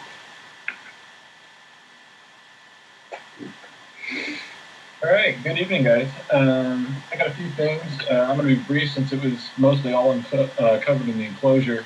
I'll just hit some of the, repeat some of the topics here, and as I get moving along. Obviously, we made some purchases since prior to the last board meeting that are outlined there. A few things that I labeled as purchases to be made have since actually been purchased. Elaine Jones of the retreat committee did order the tabletops. And the outdoor fireplace candles have also been ordered and actually up at the retreat already. A few office needs are still in the works to be done. Obviously, the HVAC maintenance was done, and the blower motor was identified as failing. I will get into that in a moment. A few things that are ongoing at the retreat. Comcast is working to install the cable lines. They had a bit of a hiccup last week. Don't know exactly the technical details there, so hopefully that'll be resolved this week. Bids are currently being obtained to change a janitorial provider at the retreat for various reasons. The social committee Christmas event is scheduled for next Sunday, 13th, from 10 to noon. And there will be a notice in Solterra Connect, just re-clarifying some of those details that'll go out on Wednesday provided by Overlook. Contrary to the Solterra Living magazine that posted incorrect date and other details regarding the event, that'll be clarified through the notice that Overlook will put out on the 9th. And the indoor fireplace switch will be fixed as well next week. And I can go ahead and move on. Well, I guess I should back up there. Any questions, I guess, on just some of the basic kind of things that have happened in the retreat during our second shutdown? Matt, Dave McGraw, just a quick question. We continually replace that switch in the fireplace. Do we know what's going on, or is this just something we got to do annually? So I have, I forget the company's name, I can pull it up here. They're coming out on the 16th. And in talks over the phone, going through it with them, and I'm no expert here with this, it seems like there is a pilot light issue. And the switch actually controls the gas, because switch off, there's no pilot light, you obviously can't start a fire. Switch comes on, the gas comes on, but there's obviously no ignition to get the gas, obviously lit. So that's as far as I know. Over the phone with these distributors, they think it's a simple fix, but I guess we'll kind of wait and see what they determine next week. Thanks. Mm-hmm.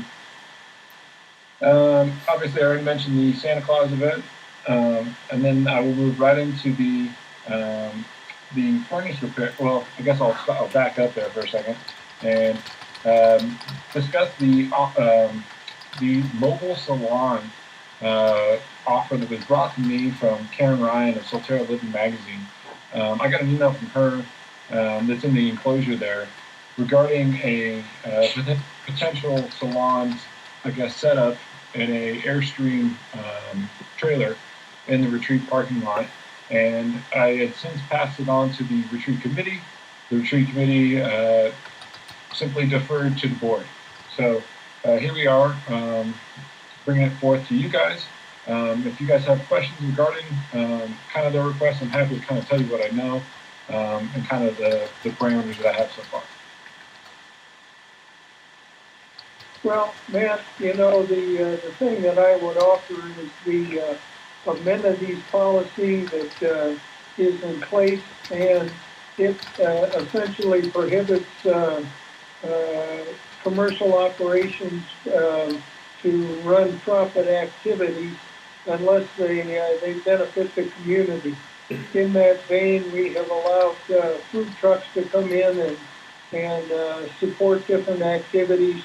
We do have hired a fitness instructor that handles things, but those are both done under the auspices of the retreat. I guess my concern in regards to this mobile barber shop is, first of all, I'm not sure what benefit they provide to the retreat. They have asked to be able to plug into our electrical system. Once the retreat is back up and operating, despite the fact that we can discourage them from using the bathrooms, I suspect that would be the case. And I'm just a little concerned about, the Solterra magazine requesting that we take this on. It would appear that they will benefit by selling advertising, but I'm not sure exactly what the benefit to the retreat is. And I'd really kind of like to hear the opinions of the other board members in regards to the advisability of setting a precedent of letting a contractor use the facility and the district not deriving any benefit from that. In addition to the amenities policy, which to me was not in line with the policy, but also, I guess I didn't catch that it's an Airstream. I was concerned about even something else, but if we start opening the door for this, we could end up, that's a limited parking lot. And so, say this is the summer and we're still in COVID stuff, but we can use the pool, you'd be taking up parking places, for people that would be going to use the pool or things like that. I don't think it's a good thing to start a precedence on this. Ken Michelson, I think there are a couple of issues here, not the least of which is, I'm sure they're not the only company in the area that would offer this service. We have picked a winner, and also picked losers by not allowing others in. Now, the only alternative would be to open it up and do it 5 days a week, so that we have several different companies that have a shot at community people. And I secondarily wonder how many people would use the service. If you pulled up to a nursing home or an assisted living, you might have people that would go because they can't get out to get to the salon or the barber shop. I don't think that's the case here. So I wonder how many people would really use it at the end of the day. And I personally want to keep my own barbershop salon in operation so that they're there after COVID. So I have a vested interest in supporting them now. So I would think that would be common with other people. I would also have some liability issues, like unless we developed a contract for this, what if somebody used the barber and they got COVID, and then would the district be liable for anything because of that? I just don't like the idea of opening the door. Even if we weren't in COVID times, what liabilities would be exposed to? And for me, what would be our cost increase by letting them use our power for something they're paying for? I think the decision is pretty simple. We are a public facility. We have made decisions in the past that we're not going to have for-profit companies come in unless they're invited in to support our activities, as Tom indicated. I think if we open the door to this one, we're going to be having meeting after meeting after meeting deciding who should be there and who shouldn't be there. And the minute we do that, we're now into a discrimination vulnerability. I don't think we should do it, period. And I think Tom alluded to one other thing which is important, is we have to establish our relationship with Solterra Living in terms of how are we going down the road as partners. I don't want them setting our policies at all. So I'm totally opposed to this. I think it's a can of worms. And just to be clear, Solterra Living does not receive any sort of expense reimbursement from the neighborhood themselves. It is all ad driven profitability for that magazine. There is no affiliation from the districts or from the HOA or from any committees within Solterra. So I just want to make sure that we set that one straight in case there's any questions. Yeah, this is David Wilson. I share what everybody said so far, and I go back to our mission and vision. Is how does this bring value to the residents? And I think Ted said it well. We tend to be using our own professionals, trying to keep them in business at this time, and to bring somebody else into the community doesn't make a lot of sense to me. I can see food trucks. I can see things that are, kind of more generic, which would have some value to it. I think you then get into the criticism that was said that you potentially would have to do an RFP to see who you think is the right one. But I don't like the idea of the salon just from, I'm not sure it fills our mission and vision. All right, guys, I think I've got enough input forward to set that precedent and obviously communicate with the magazine of your guys' decision. Thank you guys all for weighing in and, obviously giving me the right feedback.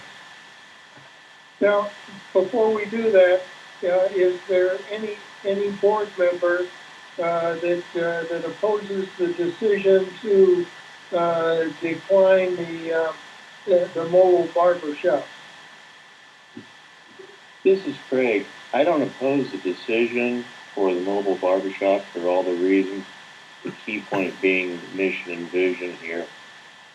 I think one of the things that we will have to be open to and continue to be open to is if there's ideas out there that are beneficial to the community, that do support what the retreat's doing, we need to be prepared to make sure that our policy allows for that and maintains that.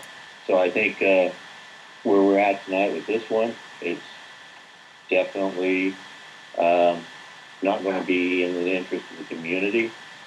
But I also think that if there's other things come up, we will be back and visiting this again. Yeah, Craig, just, really, the food trucks was part of a social committee activity for the community. So as part of committee for the board, it's basically a community activity. This would be a private activity, not a community activity. My point, yes. And I think David's too. Yeah. Okay, Matt, I think you can rightfully proceed with the magazine. What are the non-controversial topics do you have?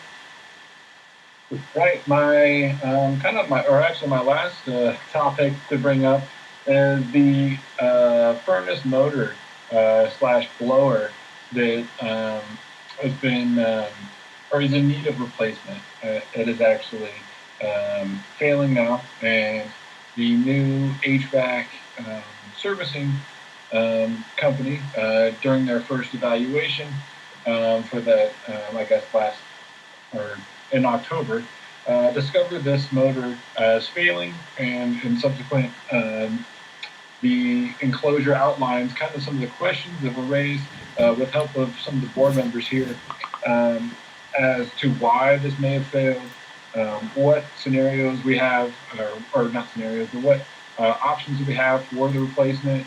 Does it need to be replaced? And, some of those questions are outlined in the enclosure. And ultimately, there's a cost evaluation there that I listed for, there's kind of three options here. We can test the full operations to see if we even need to replace the motor. Secondly, we can replace the motor with just a universal part.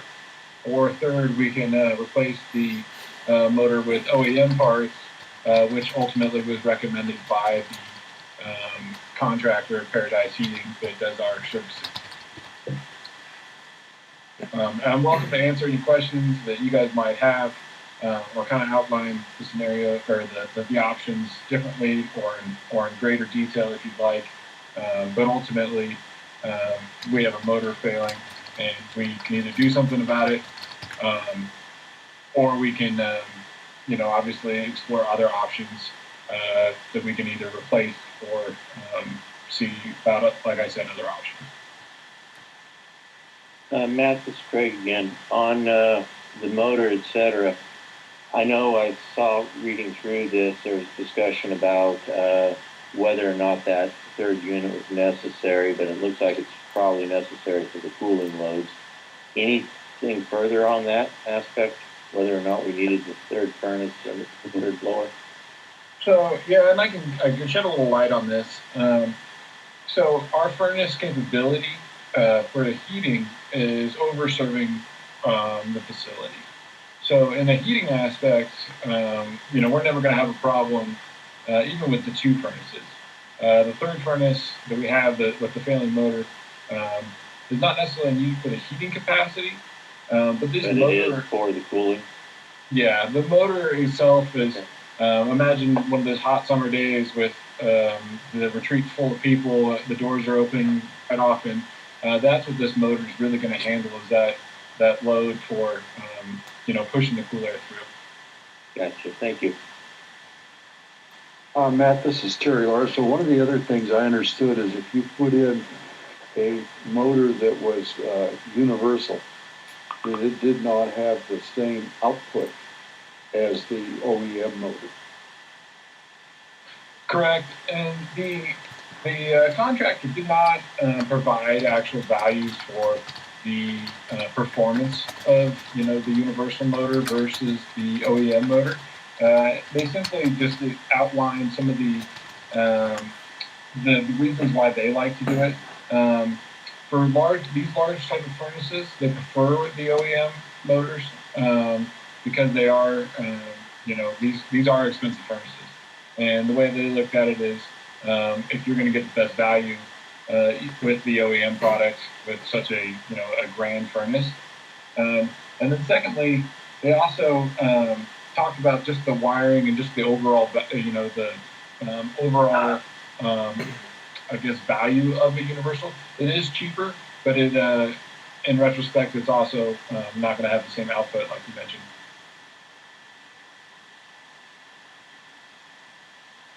Okay, so I guess our options are the carrier motor is $790. The OEM motor is $590. Based on my assessment as a non-engineer, it sounds to me like while it's more expensive, the OEM motor is the more prudent action to take.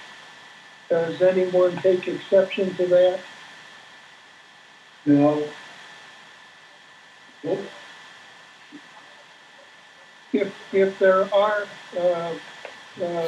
no concerns about that, then I would make a motion that we spend $790 in order to get the OEM motor and pick up all the installation costs that go along with it.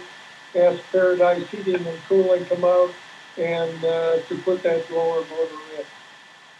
I will offer that as a motion too, that we buy the OEM blower motor for an installation cost of $790. Greg Brown, second.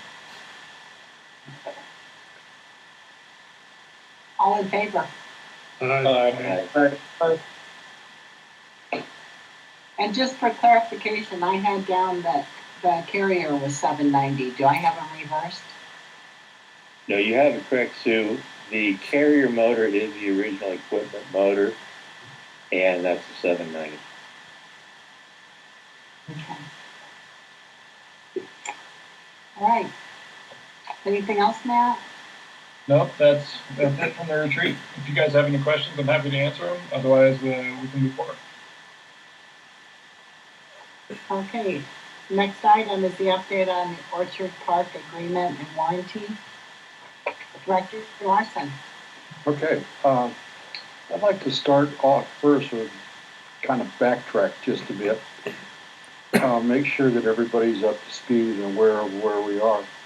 We have what is actually known as a resolution for acceptance, and this resolution actually details how the process is to be followed for the FRMD board to accept any one of the filings or portion of one of the filings.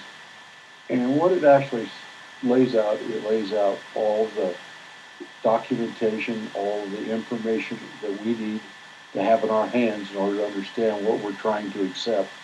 And then there's a two-phase process. Once we've got that information, then we have what's known as initial acceptance. Initial acceptance is for a 2-year period. And in that 2-year period, we'll go through and we have a warranty.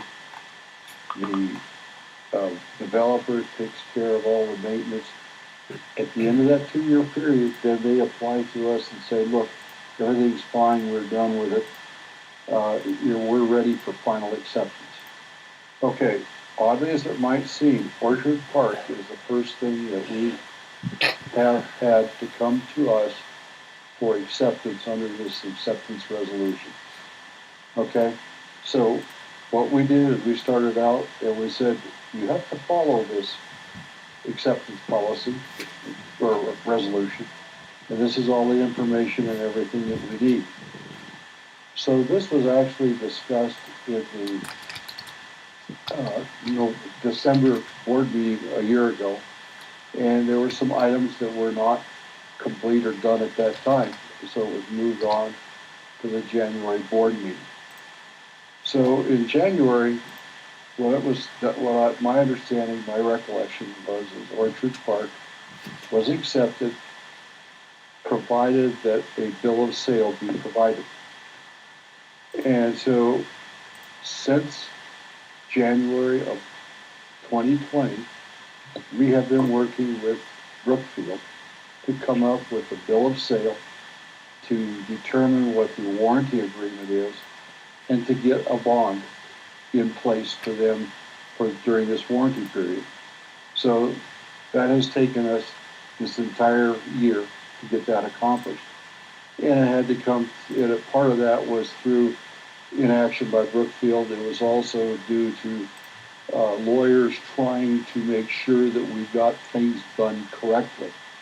And in defense of FRMD, we've done a good job to go through and look at the pieces and parts of Orchard Park to make sure that what we're accepting is done in the manner that is acceptable to us.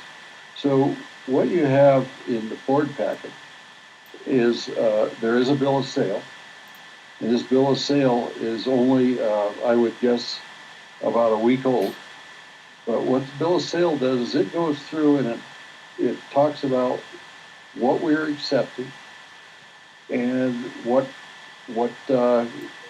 is going on with this particular Orchard Park. In addition to that, the second part of this thing is a warranty agreement.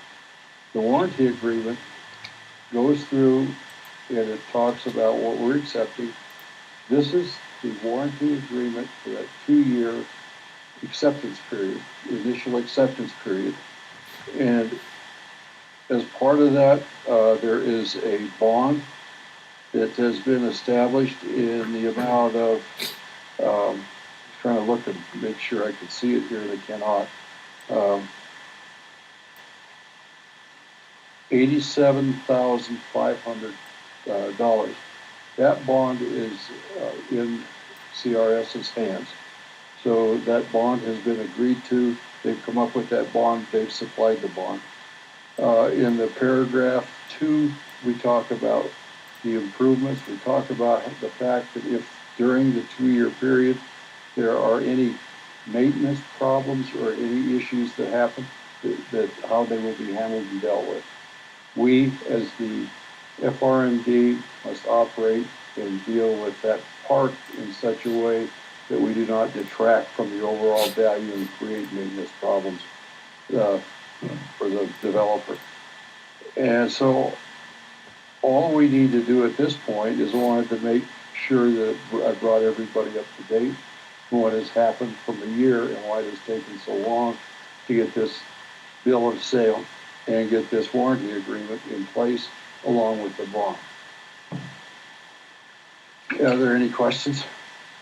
This is Daniel. Not really a question. I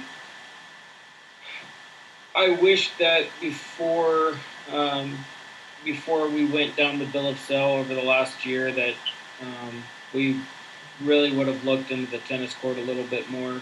I know I've brought this up countless times to the board. The slope on that tennis court is just abysmal. I'm sure, it is within a certain amount of variance, but I will tell you, again, like I have in the past, this is by far the worst sloped tennis court I've played on in Colorado, and I play about 5 days a week. So I just, want to make sure that y'all are aware. That I don't approve of that tennis court in the shape that it's in. Daniel, it's Terry. I don't like the design of it either, and I have never exactly seen one quite that way. In fact, Ted and I went there with some of his laser equipment and did quite a bit of measuring to see if we could find places where it might be out of specification. And there's a few dips and a few humps in it here and there, but overall, that tennis court does meet the design that was put out by Renner, the design company. We had no input into that. That's one of those things where we don't, it's within a specification. I don't believe that we're allowed or have the ability to reject it based upon the fact that we just don't like the slope of the court from net to the back court. I saw one the other day that looked like a culvert where it was high on the backside and low in the middle. I hear you, I understand, but I do not know how we can reject it on that basis.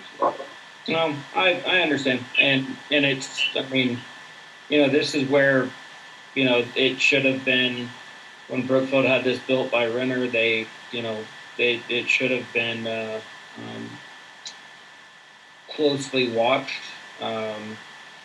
There's really not much we can do at this point except for having to pretty much re-pour slab, which would be very costly on the neighborhood. I'm just, for being such a brand new court, I'm really ashamed. Well, Daniel, it's a post-tension slab, so you'd have to completely start the slab over. Yeah. I looked at it, and there's no real way to put a topping on it to try and make that work, because immediately when you go to put a topping or something on it, you void the design that is there. So this tennis court was, for your information, was built during that time period when there was the board that was Solterra LLC had resigned. There had not been any board for FRMD put into place. This tennis court was built in that time frame. And I agree to Daniel, but I don't think that there's anything at this point that allows us to just reject it because we don't like it.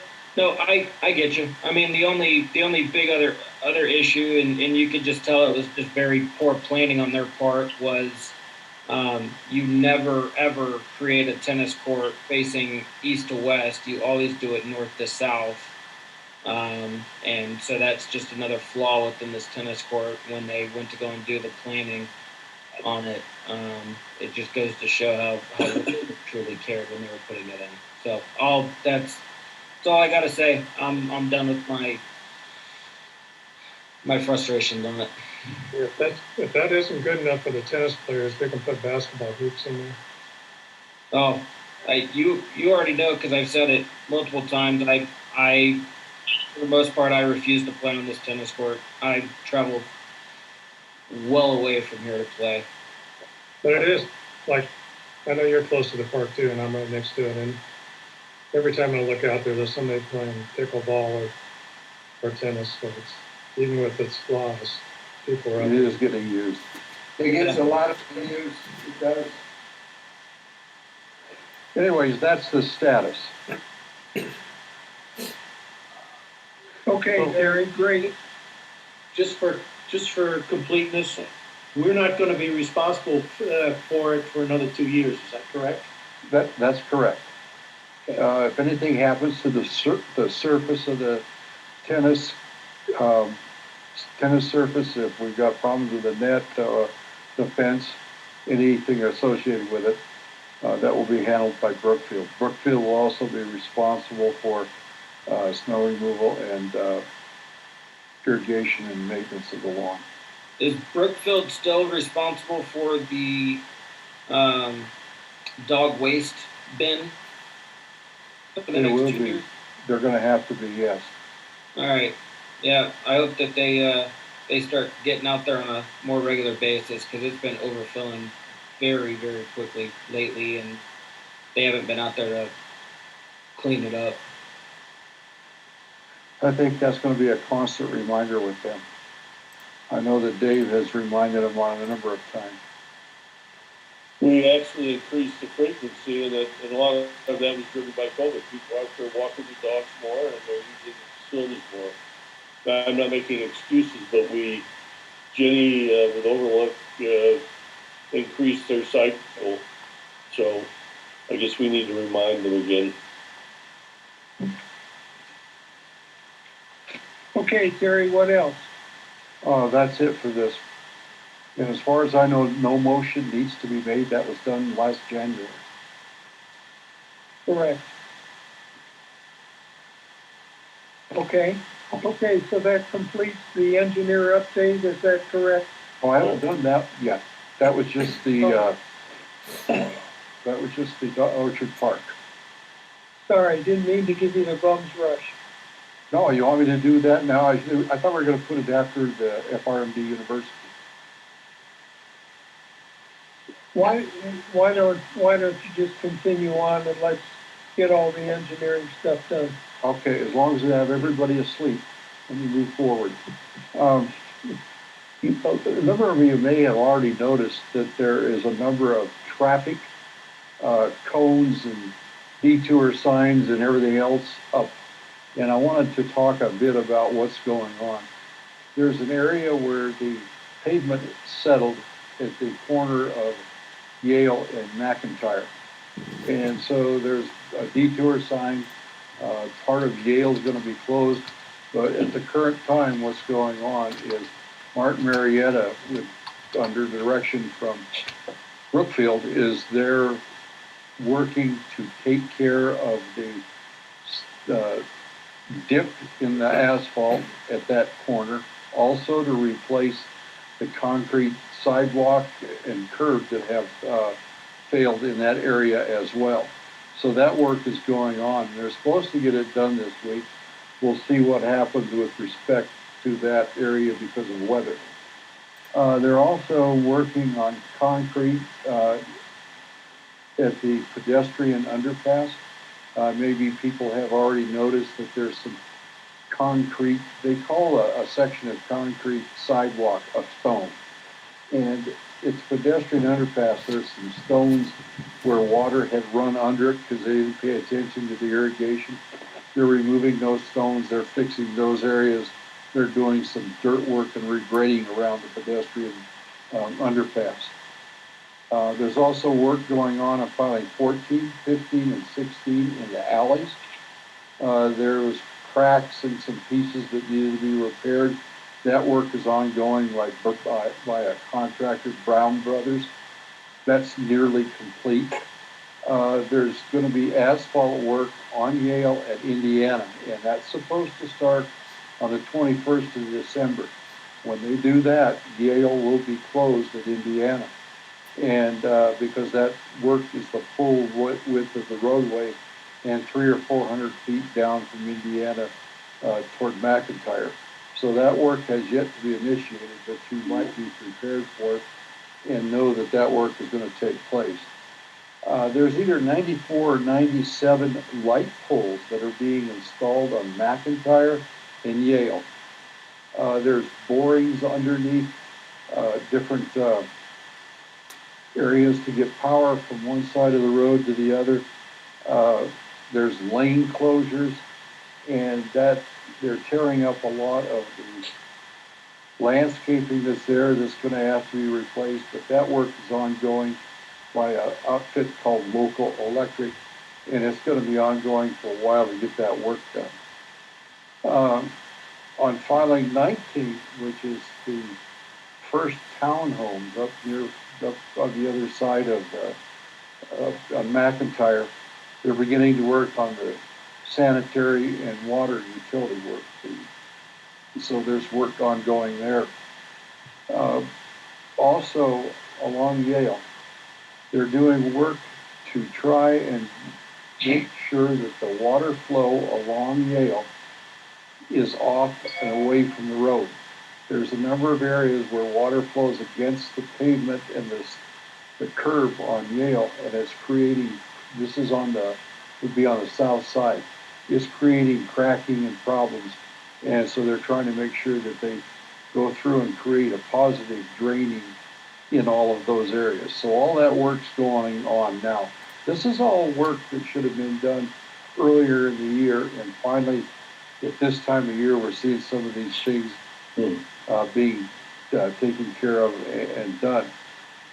Need to give a big thanks to Dave McGraw, because he's been keeping a track on a lot of these things that are going on, and just making sure that FRMD knows what is happening, and we have our nose in these things so that we get the best outcome. You got anything you want to add, Dave? No, you covered it well. Okay, Tom, that's it.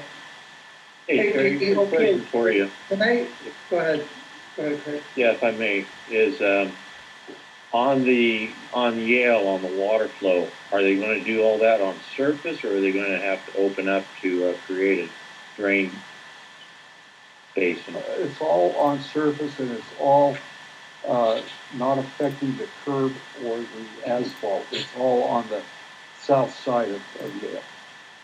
Gotcha. Okay, and it is dirt work. It is dirt work. So you're having some washout there, is what you're saying?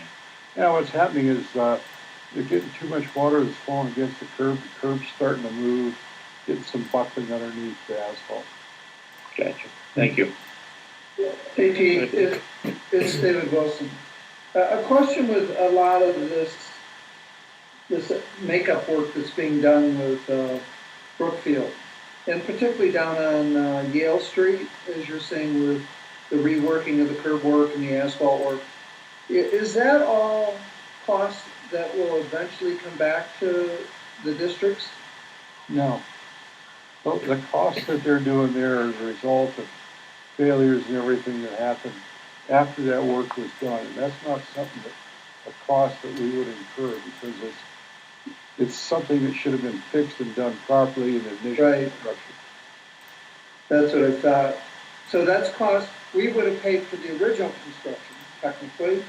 Not on that Yale and McIntyre and Alameda are all regional roads, and we are somewhat, we're taking the position at this point that those are not items that we should be reimbursing Brookfield for. Good. Thank you. But nevertheless, we want to pay attention to what's going on. Absolutely. Okay, any other questions for Terry? Sue, let's move to the last topic, shall we? Sure. FRMD University, Director Brown and McGraw, directors, I should say. Okay. Well, since this is the last topic tonight, this is something that Dave and I wanted to put forth an effort that he and I have been talking about for some time. I don't remember now, Dave. It's been a number of months. Basically, the two of us will be hosting a series of sessions or seminars to begin the process of engaging those community members who, like each of the current board members and a lot of the committee members, believe in and have a long-term commitment for the betterment of this community. The reason for an FRMD university is our own experience. When the majority of the prior board resigned, it was up to a small group of local residents, Tom being one of them, to learn and deal with many issues in accordance with some of the very strict and demanding legal and regulatory actions that we have to contend with. We had and have had some very professional, highly experienced service providers, everybody from landscapers to legal, who collectively have decades worth of experience. And we have ourselves as long-term committed residents to this community to make sure things stay compliant and fiscally responsible. A lot of what we talked about tonight are classic examples of this. Simply, back in 2017, we had to take over and learn to fly a plane at 30,000 feet and get it safely on the ground. So with the idea of FRMD University, we think we have a unique opportunity to see what other districts have done and how they've had to flip back and forth because of different views and different points that people have. We want to avoid this. It's our intent that we would like to share those with those community members who are willing to put themselves out there and strive to make this a better community. Our goal is to offer these sessions so that folks can see what the reality is in terms of the regulations, the laws, the communications, providing policy and guidance, overseeing contracts, and services that we all have to do as board members.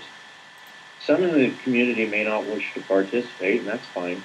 We're offering this to help those who support a desire to run in 2022. That's our next election. Who may want to be in a position to fill a position if there's a resignation and want to work with a great group of folks, our neighbors, ourselves, for a great community. Simply, the community deserves future resident board members that have had training to get the plane safely into the air and then back on the ground before the next crew takes over.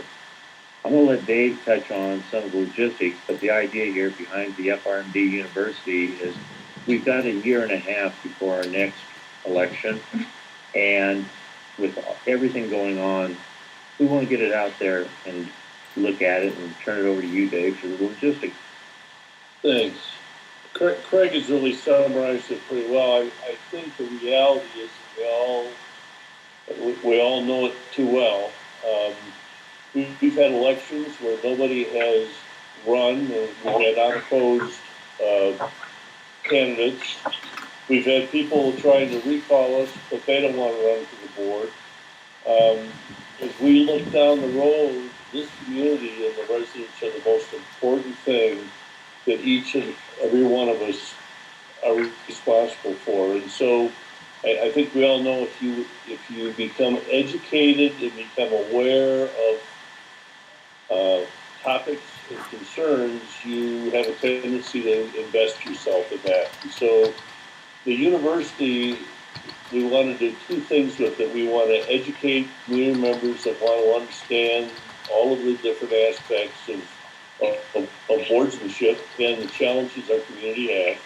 And hopefully we will end up recruiting candidates for the 2022 election, and then right behind it we have elections in 2023. So Craig and I have decided that February would be a good time to kick this off. We tentatively have 5 meetings. Topic. First one will be an introduction and a purpose for what we want to have the university for. And I think at each one of these meetings, we're going to be getting questions and answers and feedback from the community members, which is going to be helpful. It'll be a two-way street. We may learn some things that we weren't aware of, and that can be nothing but positive. We would go through board structure and responsibility, budget, finance, committees and their responsibilities, and communication strategies. And as we go through each one of these sessions, obviously we will be incorporating you as board members in the areas that you're working in. So I guess there's probably 2 things. If any of you have a little feedback on it, we'd love to hear. We don't have to spend a lot of it on it tonight, but I guess we'd like to know if we're on the right path.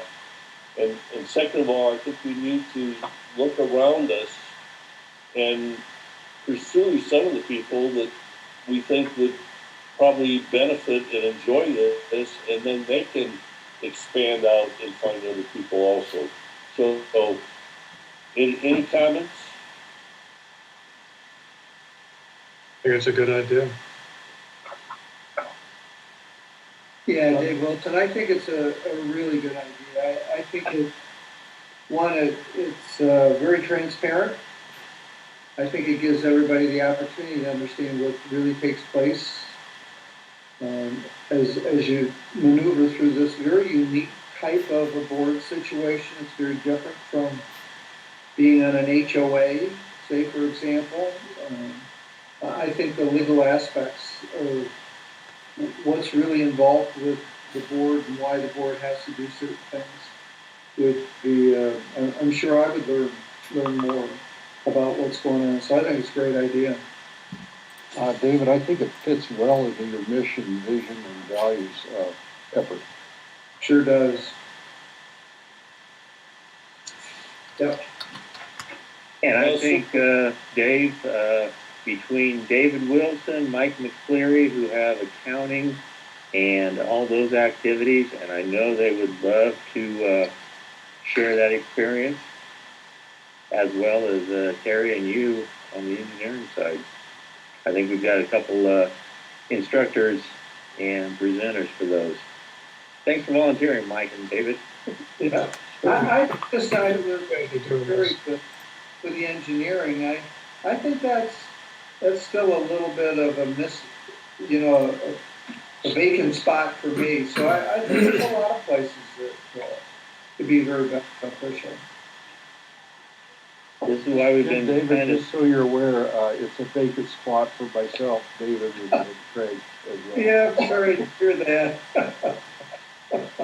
We will keep you posted in terms of where we are and all of the material that we put together. But again, I think we're gonna kind of key in on February going forward, and that'll give CRS a little time to get their feet on the ground with us in terms of us learning from them also. So, Tom, that's it, I think. All right, great. Well, at the start of this meeting, we committed to answering any questions. Jim Cantrell had a host of them. I think we have addressed most of them, but I'd like to open up the floor to him and any others that have got some questions. So please have at it. Yeah, this is Jim Cantrell. I'm not aware of all what was done in last year's January board meeting or whatever, but I just find it very disturbing that we're accepting a tennis court that is defective in so many ways. And you know that in the future there will be demands by the residents to fix it. And that's going to apparently cost a lot of money. And I would rather it be Brookfield's cost rather than our cost. And I mean, why are we taking defective property? Jim, David, I think something that Jim, Terry made a comment that is really key here. He and Ted went out with laser equipment and checked specs against design. Our acquisition agreements define the areas that we can deny or accept, and whether we like it, and Daniel's pointed out his concerns, Terry has said he doesn't really like it, but there is no legal way, based on the acquisition language, that we can turn that down. So the design was inadequate. The design was wrong, apparently, right? The design was within specifications. It's not defective. What it is we don't like. It's not level. It's not a level tennis court. You can see it when you walk by it. I mean, why would we take it's level, but it's at a slope. Why would we take it? We don't have a legal choice, Jim, and we don't need to be going to court over it. So, it's the way it is.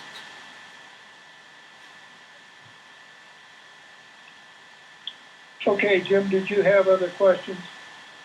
Nope, I've had enough. All right. Anybody else?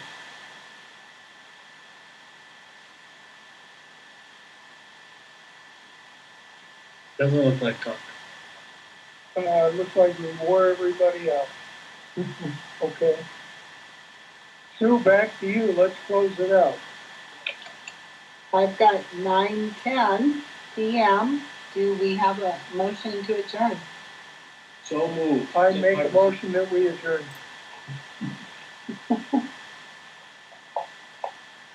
Second. All in favor? Aye. Aye. Happy holidays to all of you. Happy holidays. Enjoy. I'm sure we'll see everybody around since I'm sure everybody's traveling. Happy holidays. Stay well. All right. Happy holidays. See you around. Take it easy. Bye.